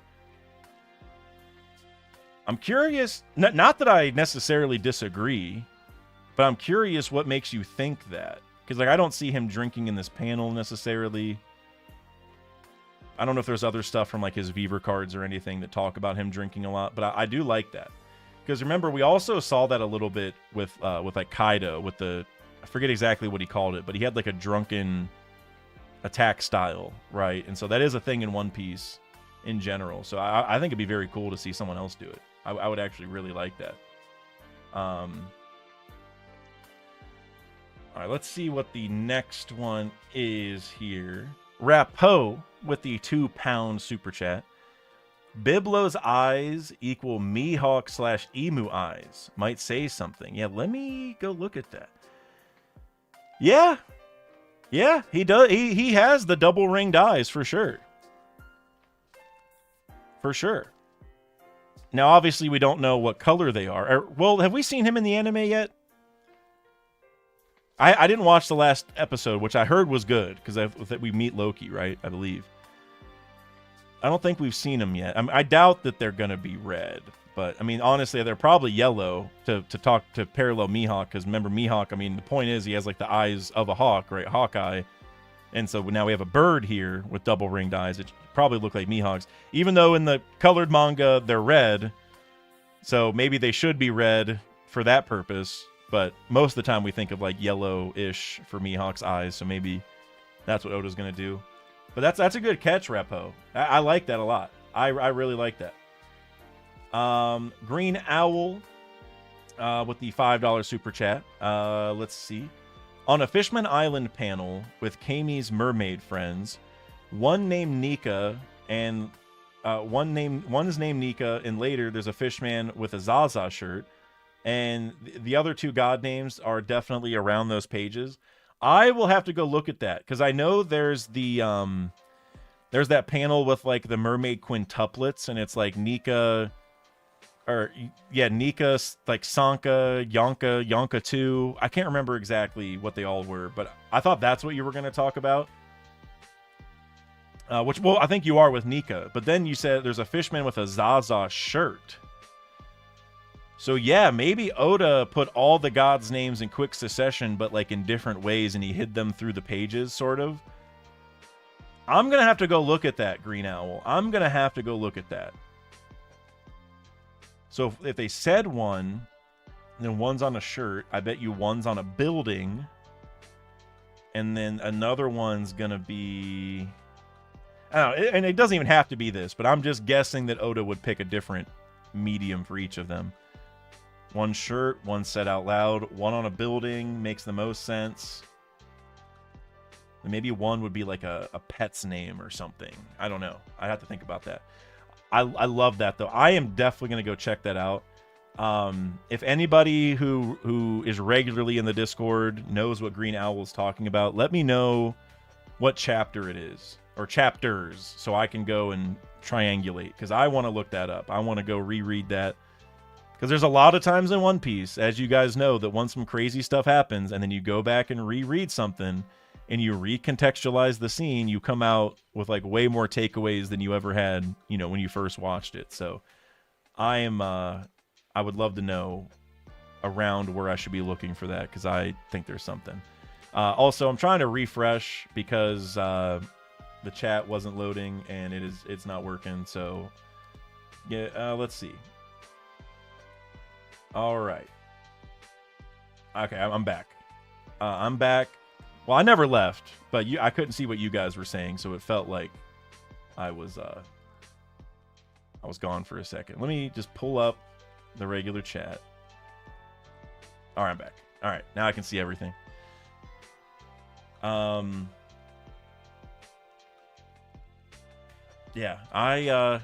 like I said, I'm really curious what chapter that was, so I can look that up. But thank you, either way, Green Owl. Now I can see the next super chat, and it is from Cloud Lizard. You said, I confused Goldberg with Stanson. Maybe. Okay. Well, now does Goldberg... Oh, is it because of his... Is it because of how he's talking? Is he talking that way because he's drunk? Is that the idea? Because I was a little thrown off by that, because I don't remember him talking like that. But maybe I just blanked. But yeah, the way he's talking is definitely like a drunk. Like at least in like a lot of TV shows and stuff, they like end their words with like shh, like that, you know, like that sound. Like definitely like in RuneScape, you know, I love bringing up my RuneScape parallels. That's definitely how they talk in RuneScape whenever you talk to like a drunk person. So yeah, that's a good I don't know. Going back to the chat real quick, Iman MC Andrews, you said he has always talked like that. I've never noticed it, but he may have, and I just don't remember. But even in general, that is how a drunk talks. So I could see where you're getting the thought from, Cloud Lizard, that maybe that's part of his shtick, is that even if he doesn't drink a lot, maybe he acts like a drunk, or maybe he does drink a lot. I don't know, and maybe that's why he talks that way, because that is definitely how a drunkard usually talks. So that's interesting. That's interesting no matter what. Tucci with the $2 super chat. the most wanted man equals a devil fruit that all celestial dragons fear.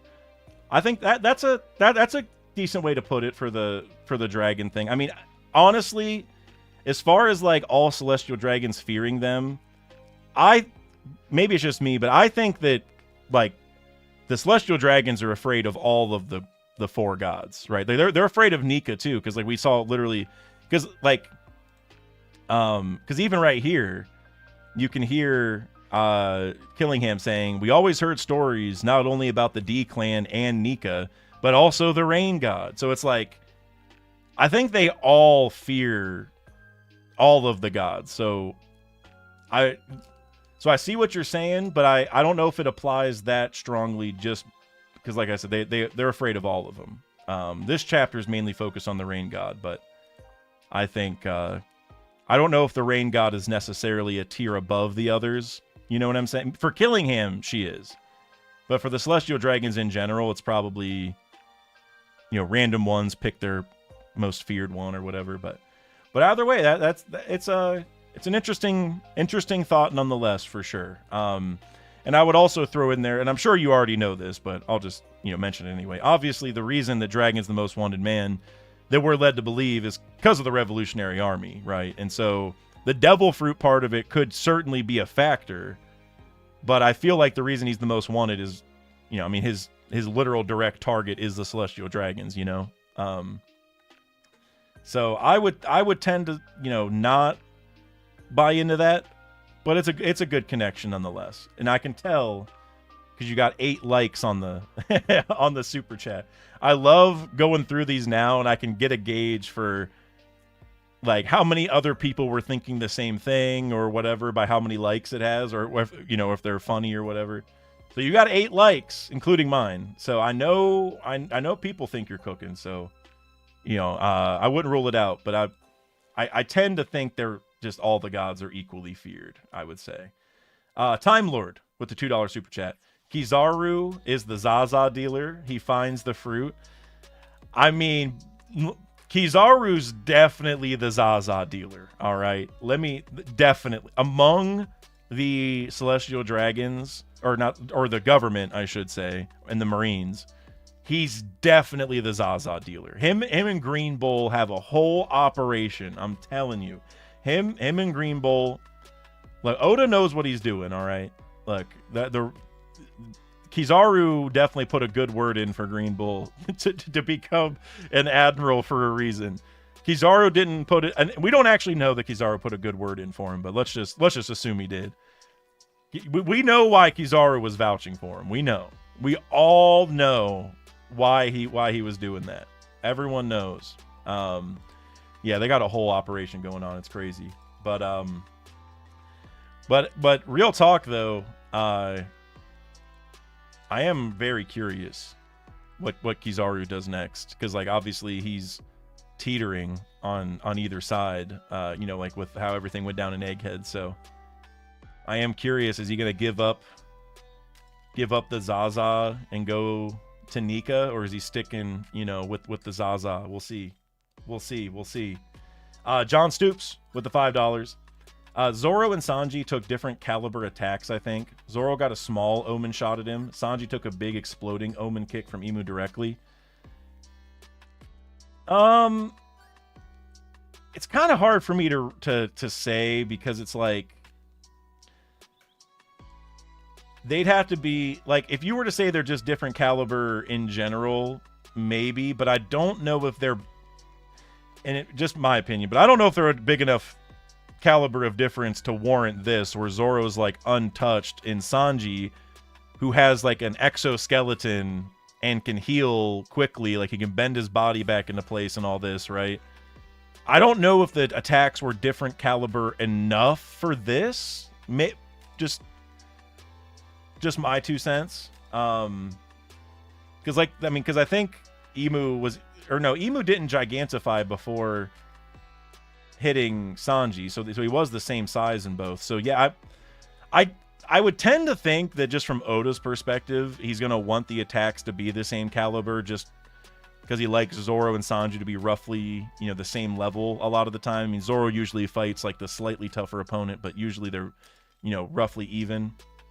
So I don't know. It does feel a little weird, I think, that Sanji's this beat up. Like, it's one thing for Zoro to be... Because, like, Zoro got hit, like, in one spot, right? Mostly. So, like, he's not going to have maybe scuff marks all over his body like Sanji. But Sanji's, like, struggling, Like, he didn't even get up till right now, and Zoro's been chilling, so yeah, I don't know. I don't know if Oda wants us to read into it too much, but it does feel weird to me. That's all. It feels a little strange. It feels a little uneven.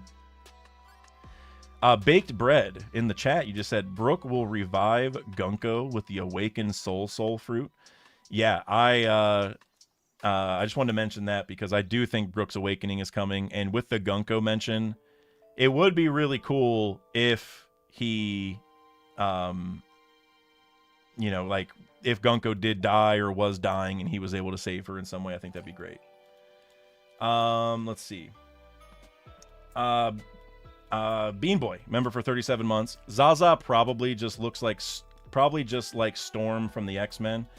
I am not too familiar with X-Men, to be honest with you. I know what Storm looks like, but I don't know a lot of the lore or anything. Let me see if I can familiarize myself real quick.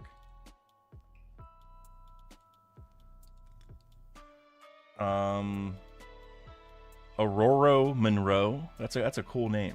That's a cool name.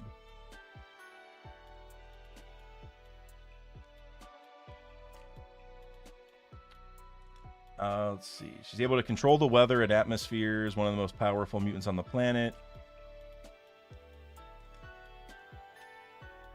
Too much to read right now, but I assume that she just brings storms down or something, right?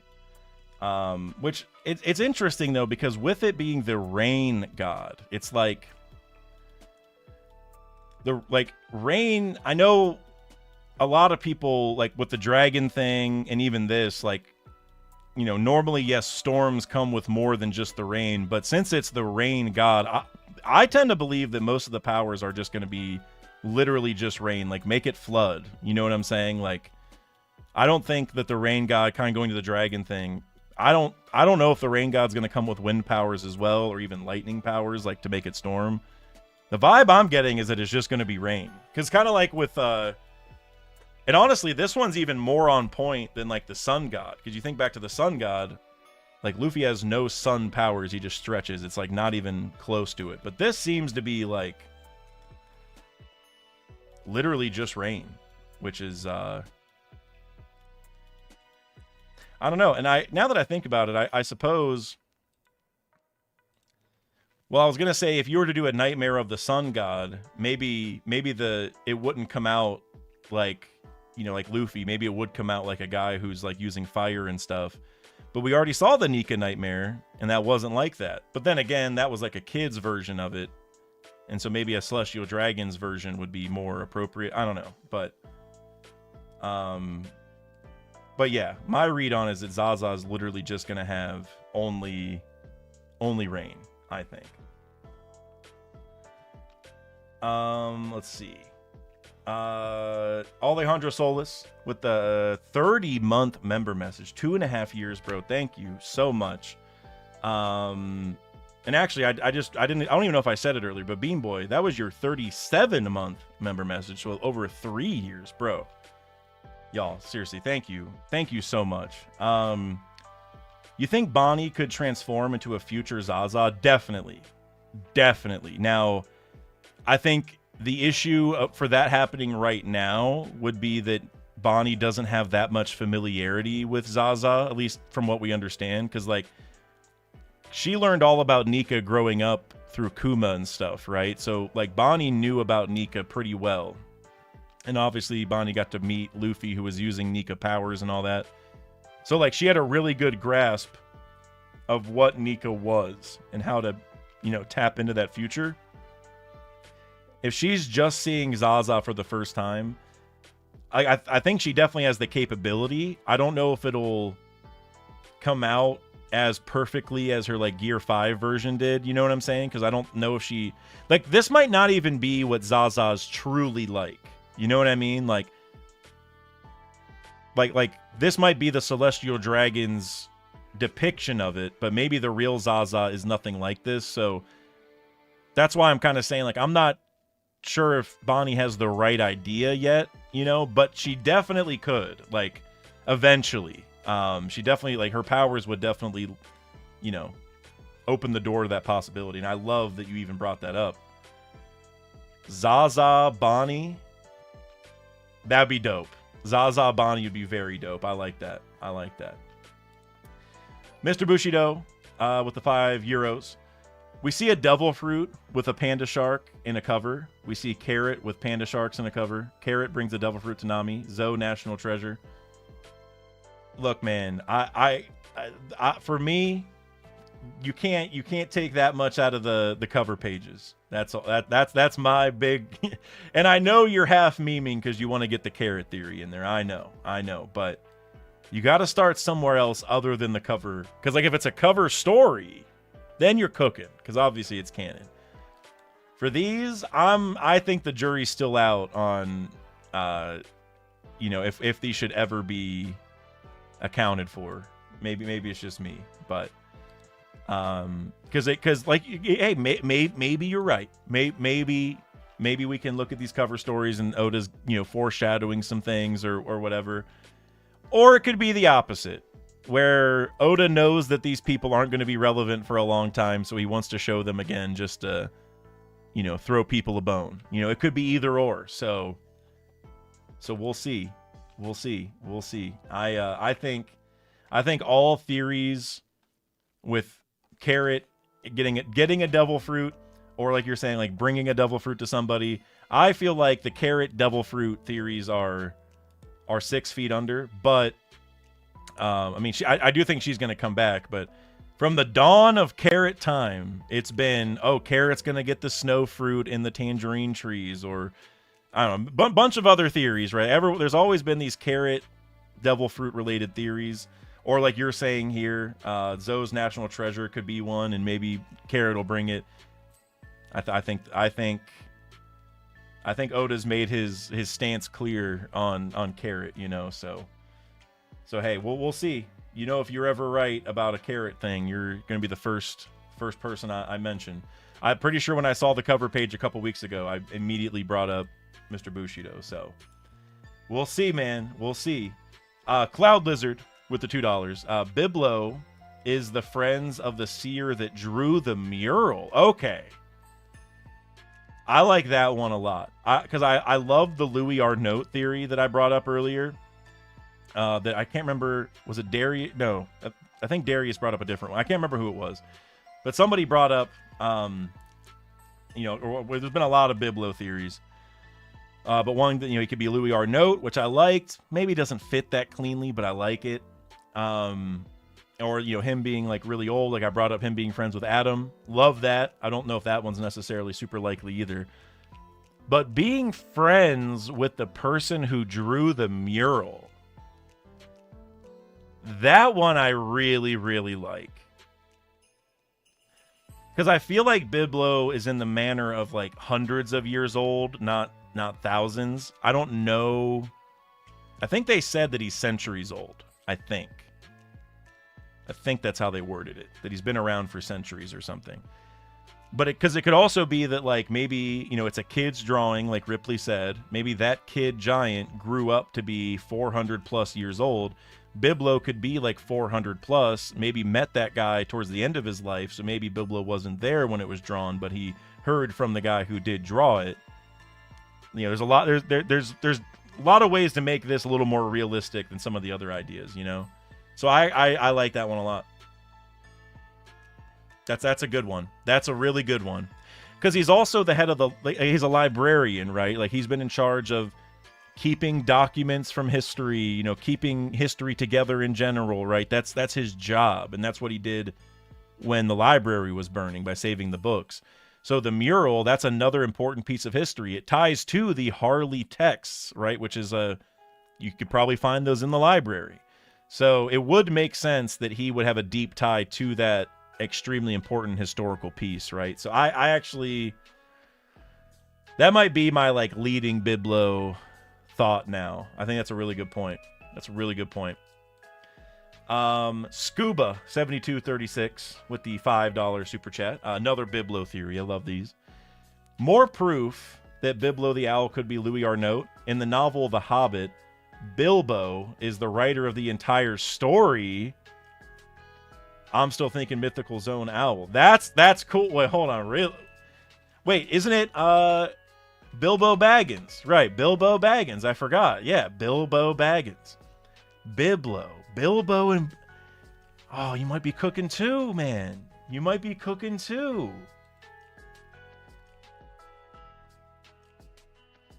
Biblo and Bilbo. Wow. Ah, man, that's good too. That's good too, Scuba. Wow, that's good too. See, the thing is, I want him to be Louis Arnault. If I could have my way with things, I think. Well, I love the Adam Tree Friend thing too, but I think that's probably my favorite because I Louis Arnault, like, I mean, you know, I have the whole theory about Masked Deuce potentially being the man marked by flames. If you haven't heard that before, that's a whole other can of worms for right now. But a big reason why is because he read Bragmen, written by Louis Arnault. In that book, it talks about burning wood to make your ship stronger. Like, you want to char the outside of the wood. That would explain why a ship is all black, you know, like the man marked by flame ship is supposed to be. And so that's... And then whenever we heard Louis Arnault at the start of the arc, you know, and obviously we're still looking for the man marked by flames, you know, my radar was going crazy because I'm like, okay, even if my Masked Deuce theory is wrong, the connection about Bragmen discussing burning the, you know, the outer parts of the wood for a ship, that could easily still matter for the man marked by flames. So, like, Louis Arnault being the one who authored that book and mentioned burning the wood for your ship and all that, it's like, that would, it would, like, he's got to be very relevant, right? He's the one who called Little Garden. So, like, this guy is going to be important in a major way. And if he's still alive and he's Biblo, that's just so cool. That is so cool. I love that, man. I love that, Scuba. That's a good idea. That is a good idea. The Holmesian for $5. Holmesian, I appreciate you for this so much. You said Dak, thanks for being Dak. And you know what? Holmesian, thank you for being the Holmesian, and also to all of you, seriously. That's so kind of you, for real. Thank you. Appreciate you. Let's see, where... Sorry, it keeps freezing, and I can't even see... There, okay, there I am. Okay. Thank you, Holmesian. I appreciate you, seriously. So kind of you. Vasil, Vlad, Ivanovici. Been waiting to say your name all day, brother. Appreciate you for showing up. £5 super chat from Vlad. We have Nami with Zeus, and we have ZAZA. I bet on the two of them fighting, maybe even on Nami upgrading Zeus with ZAZA. I'm wondering how that would work. So, like, maybe Zeus just, like, eats ZAZA or something, and then he has, like, way more rain power or something. That'd be kind of cool, because, like, I was actually talking about this earlier, probably, maybe even before you sent this, I don't know, but we were talking about the idea that, like, yes, Sanji is showing up to fight ZAZA or to help with ZAZA or whatever, but it might make sense that Nami is maybe the one to defeat ZAZA or to help, because, like, Sanji can't hit women normally. Now, this one, I don't even know what he's going to say, but maybe Nami will have to help, because this is kind of like her territory, right? Fighting like a rain goddess. It's like she's also sort of a rain goddess. And so maybe the way they stop her is Zeus absorbs her, eats her. I don't know what the right, you know, way to put it is, to be honest with you. But that could actually work. As far as Nami upgrading Zeus with ZAZA, I mean, that's definitely a possibility, but another thing that I've been waiting on, and I was going to do a video on this, but I think I was planning this video right when I got the strike, so I don't know if I'm going to do this one, but I want to do one on Zeus eating an omen and then upgrading himself that way, because obviously the omens are already upgrades for people. Zeus's favorite food is literally black clouds, and an omen looks like a black cloud, right? So I feel like that may be more so Zeus's upgrade, but Even that could tie in here, because what if they're struggling with Zaza, and then Zeus is like, oh, I need to eat something. I need to, you know, like, I need to power up a little bit for if I'm going to keep helping Nami. And then he sees an omen, eats it, he goes crazy, he stops Zaza because he has devil powers, emu powers, whatever. You know, I think that could be an interesting way to sort of merge some of these things. But I definitely think you're probably right about the two of them fighting. Like I said, Sanji's going to go there first, but we could almost have a little bit of a redo with Cracker, with Nami and Sanji, except it'll be much different. But you know how Nami had to help Luffy defeat Cracker? Maybe it's the same thing where Nami and Sanji have to work together to stop Zaza or something. So yeah, either way. No, I like it, man. I like it. Thank you. Thank you again for the super chat. Mr. Bushido with the €2. I was going to find the One Piece, but then I got high. Then you found all the Zaza, Mr. Bushido. I was trying to think of a name to merge Zaza and Bushido, but I literally can't. Mr. Zaza Ito, is that what happened? And I mean, I can't blame you. I've been there. AE0N777 with the Canadian 279. Seed here. Oh, I'm glad you said that. Seed, how you doing? I was not sure that was you. Do you think Zaza Devil Fruit user can drown? Yeah, so we talked about this a little bit earlier. And I honestly don't know. I think that's what I ended up coming to. I can't remember the whole diatribe I went on, but I honestly, I think I would say probably not. But at the same time, that's weird. Like, if you are made of water or control rain, like, can you breathe in water? Because, like, you think back to Jack, right? That was the example I used, was Jack eating a devil fruit and then going down to the bottom of the ocean. And, like, he didn't die, but he also couldn't move. I feel like that's the most likely scenario.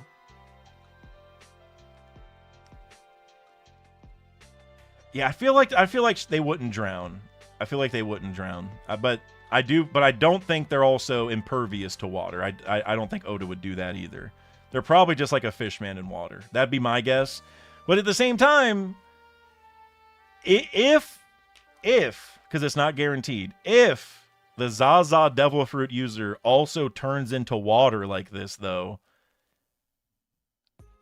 I don't even really know what to say. I mean, technically, if we want to get real technical, technically, all of us are like 75% water, right? So, you know, it's not that different than a normal person, I guess, if you want to think about it that way. You know, this is just a transparent person. Like, just imagine this is blood instead of water, right?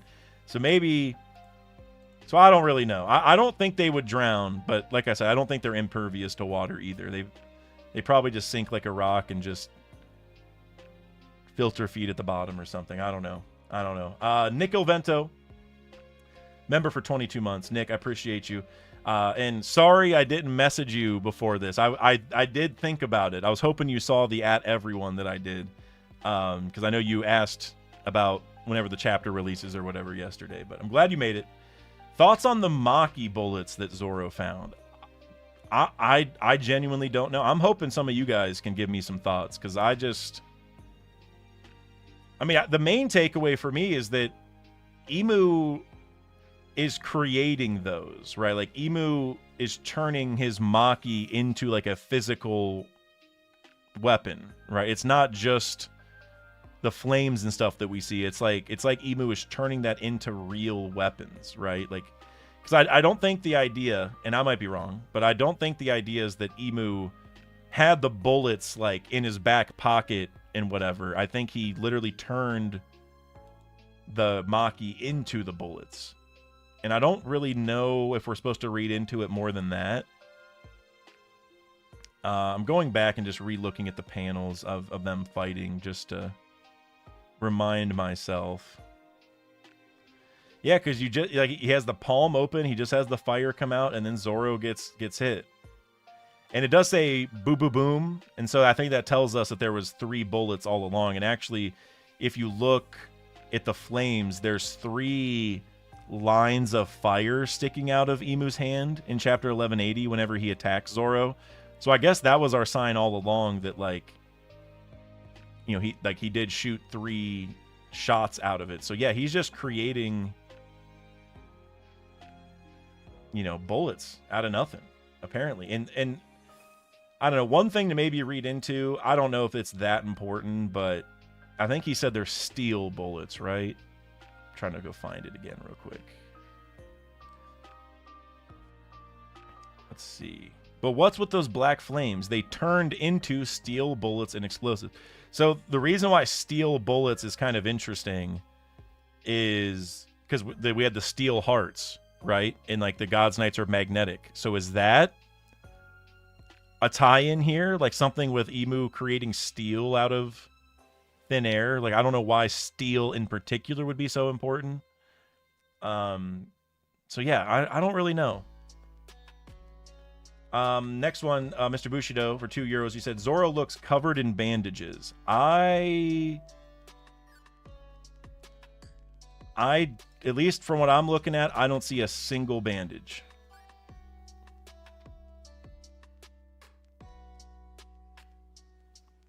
Okay, no, I see some on his chest, under the thing. So it's kind of hard to tell, to be honest with you, because they're not there when he's like over here, but whenever you see his face, you do see some lines on the left. So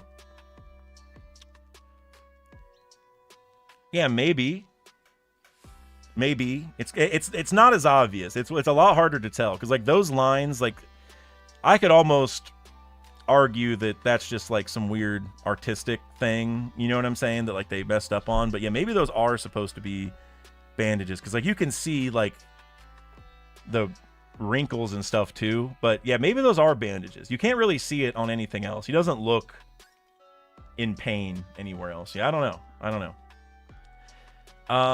Let's see.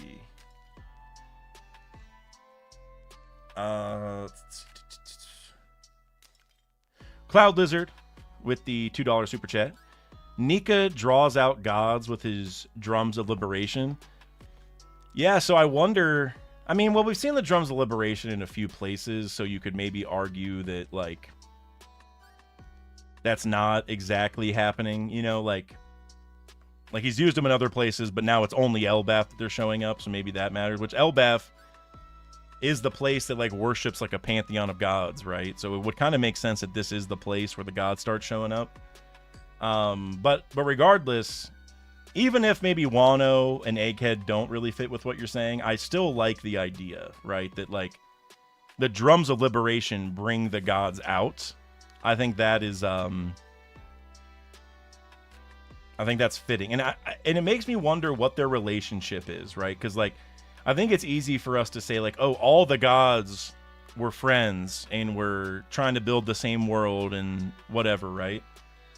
But I could almost see them being antagonistic with each other. I could see them being sort of on the same page, but maybe all the gods sort of like bickered with one another, right? Like they did want the same things, but maybe in different ways or whatever, right? I'm very curious on what the relationship is between the different gods. I think that is one of the most like interesting things. Like were the gods all siblings at one point and they became the gods, or were they like a pirate crew?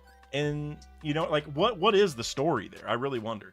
By the way, it got really hot randomly in my room. Whatever, we're almost done. I'm about to go turn the air conditioner on, but we're almost done. It got really hot in here for some reason. I'm guessing that the heat turned on, and up here it's like I don't even know. It's really, really hot because it's only 68 degrees outside. So I don't know why it's so hot, but we're gonna get through it. We're gonna get through it, guys. Cloud Lizard with the $5. Robin awakens and absorbs the water and turns ZAZA into a giant flower. Lily in quotes, like, well, I assume you mean like flower lily, but also maybe like lily, like the, you know, Void Century lily. I think Robin is the Robin, Forest Witch, Chopper, Forest God, Nami, Sea Witch. So you think they're gonna do like a witch and god sort of thing? Like, because like I get why Robin having forest ties makes sense, because like obviously she has the flower fruit, right? It's like already kind of adjacent. But I feel like I don't think Oda's gonna have a distinction between god and witch, at least like that concrete. Because even here, I mean, Zaza is a girl, and it's still the rain god, right? So, because I know like Nami is called the weather witch, for example. So I know Oda has used the witch sort of thing before. But I feel like, at least like in this context, they're just gonna stay the gods. But I do like the idea that Robin awakens this arc in general. Because whether it's against Zaza for this, because I mean, maybe she absorbs the water like a plant absorbs water, right? But I could also see her fighting the forest god because she has the flower fruit, and so like flowers are a plant just like trees and stuff, right? You're gonna find flowers probably in the forest. Well, I guess it really depends which forest and what kind of flowers you're talking about, but stuff does flower out in the forest, like they're adjacent sort of ideas. So yeah, I don't know. I do like the idea, though, that Robin awakens here, because we have a lot of awakening still to go through the story, guys. And I wouldn't say worried, but I'm starting to think that Oda might not show us like every awakening, like, which was what I was really hoping on. Like I was really hoping that whether it's in the final war or maybe it's like even in a flashback, maybe we see other people with the fruits using it. I was really hoping we'd get to a point to where we see every fruit awakening. I'm starting to worry that we're not, because there's a lot of fruits. And like, listen, do we need to see the jacket fruit awakening? I think we're all right. I think we can, Oda doesn't have to waste the time, and there's probably some other poo-poo fruits that we can just skip over. Fights, and we barely get any time to enjoy it or think about it or whatever. Like, I don't want that. I want to start seeing some of the awakenings now. I want to see how they tie into all this. I want to see some of the Straw Hats step up in ways that we are very not expecting, because maybe the awakenings are different than we were thinking. You know what I mean? So I think Robin's got to awaken soon. Especially because we're here with the Adam Tree. And again, she has the flower fruit. I feel like that sort of connects to each other, like the most important tree is here. So it's like... And actually, Elbaf has a really close tie to Ohara as well. So if there was anywhere for Robin to awaken, it's either here or the flower room, right? Because if you have the flower fruit, the flower room might be a cool place to finally awaken. Especially if she was turning into a demon, and Emu's a demon, and like there's all sorts of stuff there. So it's either here or the flower room, man. It's got to be one of the two. It has to be. Also, I saw Steve Irwin in the chat. Steve Irwin, my guy. I hope you're doing well, my friend, or my cousin. And friend. I don't mean to differentiate the two. You're both, but appreciate you for sliding in, Steve Irwin. It's not the real Steve Irwin, obviously, but it's the next best thing. This is the #1 Steve Irwin fan. For sure. Glad you could be here. Lufua, you said, Dak, when is the TCG stream? I am going to answer that. Just give me 1 second, because I did read all the super chats, right? I believe from my end, it looks like I did. If I missed any, someone yell at me, please. But I think I'm good. Lufua, you said, Dak, when is the TCG stream? It'll be the weekend of release, most likely, unless we get another crazy manga thing, because like I was gonna open OP15 after release last time, like on the weekend of release, but we got 1179 literally the day before it released, so I had to work on a video and get that done, so it was like a week late. But it should be right when OP16 releases. And now when does OP16 release? That's a good question. June 12th. So about a month from now. I am going to post about it tonight for like if the sign up. So any members who want to sign up to potentially win some cards or sign up for a chance to win, whatever the right terminology is. We usually have like 5 or 6 winners, because I open up 2. We're going to open up 2 booster boxes. About 5 or 6 people are going to win some polls. because it's hard to, because I don't know how many I'm gonna get, so it's hard to like tell you the for sure number. But you know, I'll put all the names on the wheel. We'll spin who's gonna get some cards. So that'll be the weekend of June 12th for sure. I just got my pre-order in yesterday. I was able to pre-order 6 boxes. We will not be opening up all 6, but I am going to open up 2 and give them away to you guys for sure. So, like I said, I'll post about that tonight. It'll be a members only post, so that's how you'll see that.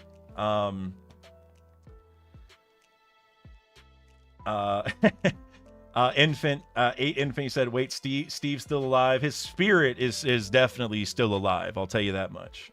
Through my cousin Steve here in the chat for sure, and Steve Irwin's son. He's also doing like the same work. But the #1 Steve Irwin fan is here in the chat for sure, 100%, 100%. Vasil, Vlad, Ivanovici, my favorite name to say on YouTube. I know this is out of the blue, but Prayer of the Refugee by Rise Against is so similar in theme to One Piece, it can work as an unofficial theme song. Prayer of the Refugee. Let me go send a Discord DM to myself, essentially, so I don't forget this, because I'm gonna listen to that later, for sure.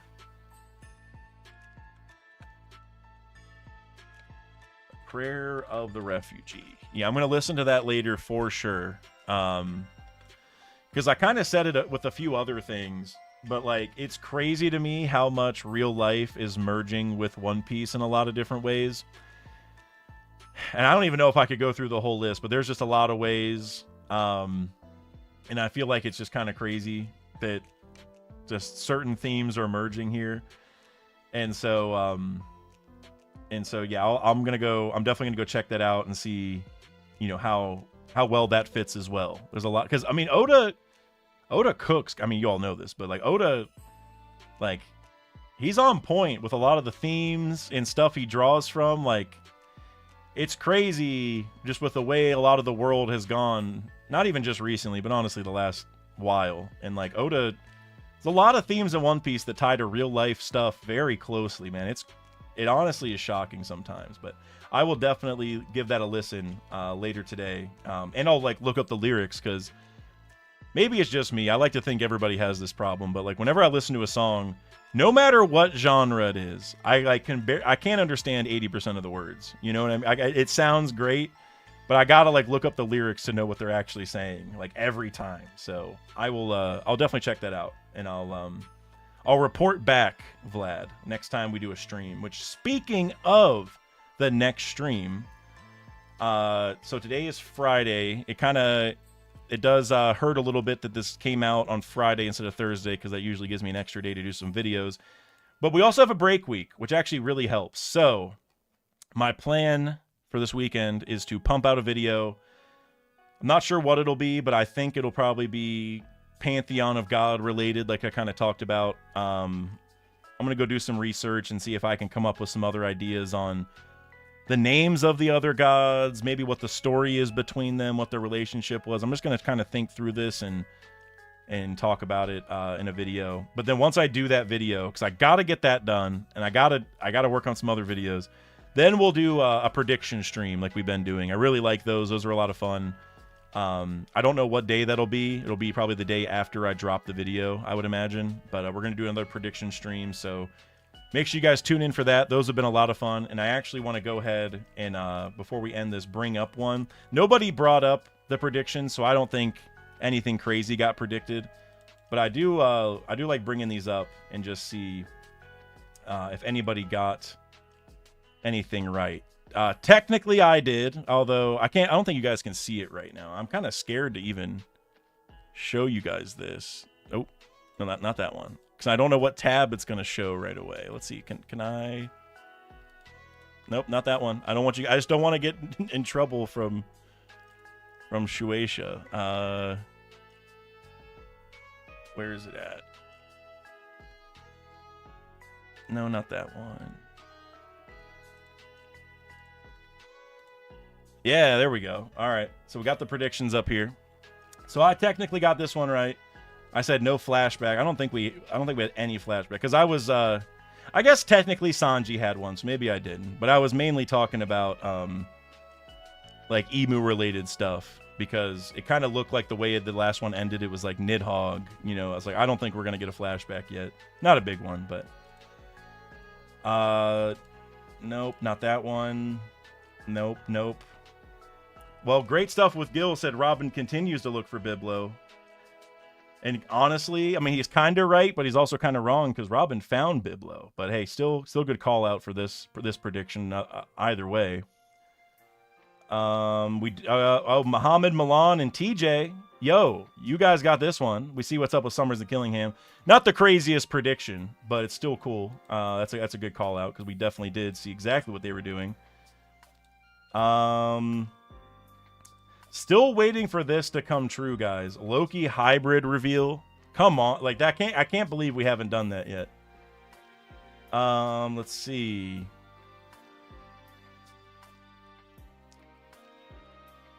Green Owl said Gunko's not granted an omen. I would actually say you kind of got that right because we learned that Gunko was like near dead, and I think if she had an omen, she'd be fine. So you kind of got that right. That's a good call out. Vex, you said Luffy eats food for 4 more chapters, bro. You got 1 out of 4, man. I'm assuming Luffy's eating, but we don't actually know. But you got 3 more to go.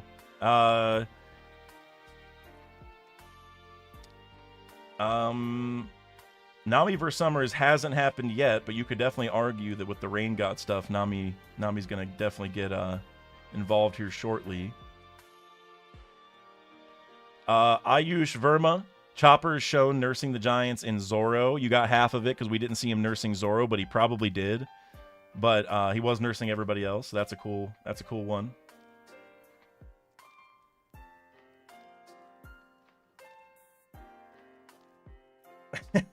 Cloud Lizard. Going back to your super chat from earlier. Flashback to Biblo pushing Kawina down the stairs. Oh god, that's the funniest. That is the funniest one. Yeah, but that's not it. But hey, you guys got a couple of them. That's pretty cool. That's pretty cool. Nothing too crazy though. You know, I'm waiting for someone to make a really bold prediction one week and get it right, and then they are just gonna have future sight, you know, for all of future eternity. Oh, wrong page. Now you guys can see a little bit of the chat. Not that that's a big deal, but well, hey, good job. Good job to those few people. All right. So, I think I'm going to wrap it up here. I think we're good. Guys, thank you again, as always, for showing up. It's always just so much fun to even just react to the chapter and talk to you guys in general. But, you know, then you guys are so generous with all the super chats, and we have all this awesome discussion. It's just amazing. Seriously, thank you. Can't say thank you enough. I saw Detroit Sleepy just got here. You said, "What's up, everyone? Sup, Dak?"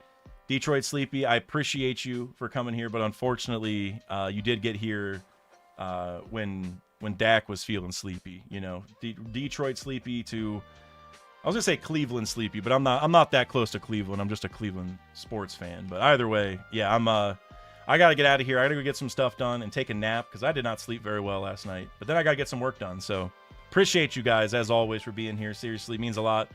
Like I said, stay tuned for make sure you keep an eye on the channel. Not really stay tuned like video wise, but keep an eye on the community tab for the TCG sign up thing. You got to be a member to sign. Like, it'll be members only, so you won't even see it if you're not a member. But that's going to go up tonight. So if you want to sign up, that'll be your opportunity. That'll be next month. Otherwise, got streams and videos coming next week. So stay tuned for those for sure. But otherwise, guys, stay safe out there. Please do your best to stay safe. And hopefully I'll see you guys at the next stream or whatever. If not, see you guys at the next reaction here in about a couple weeks. So.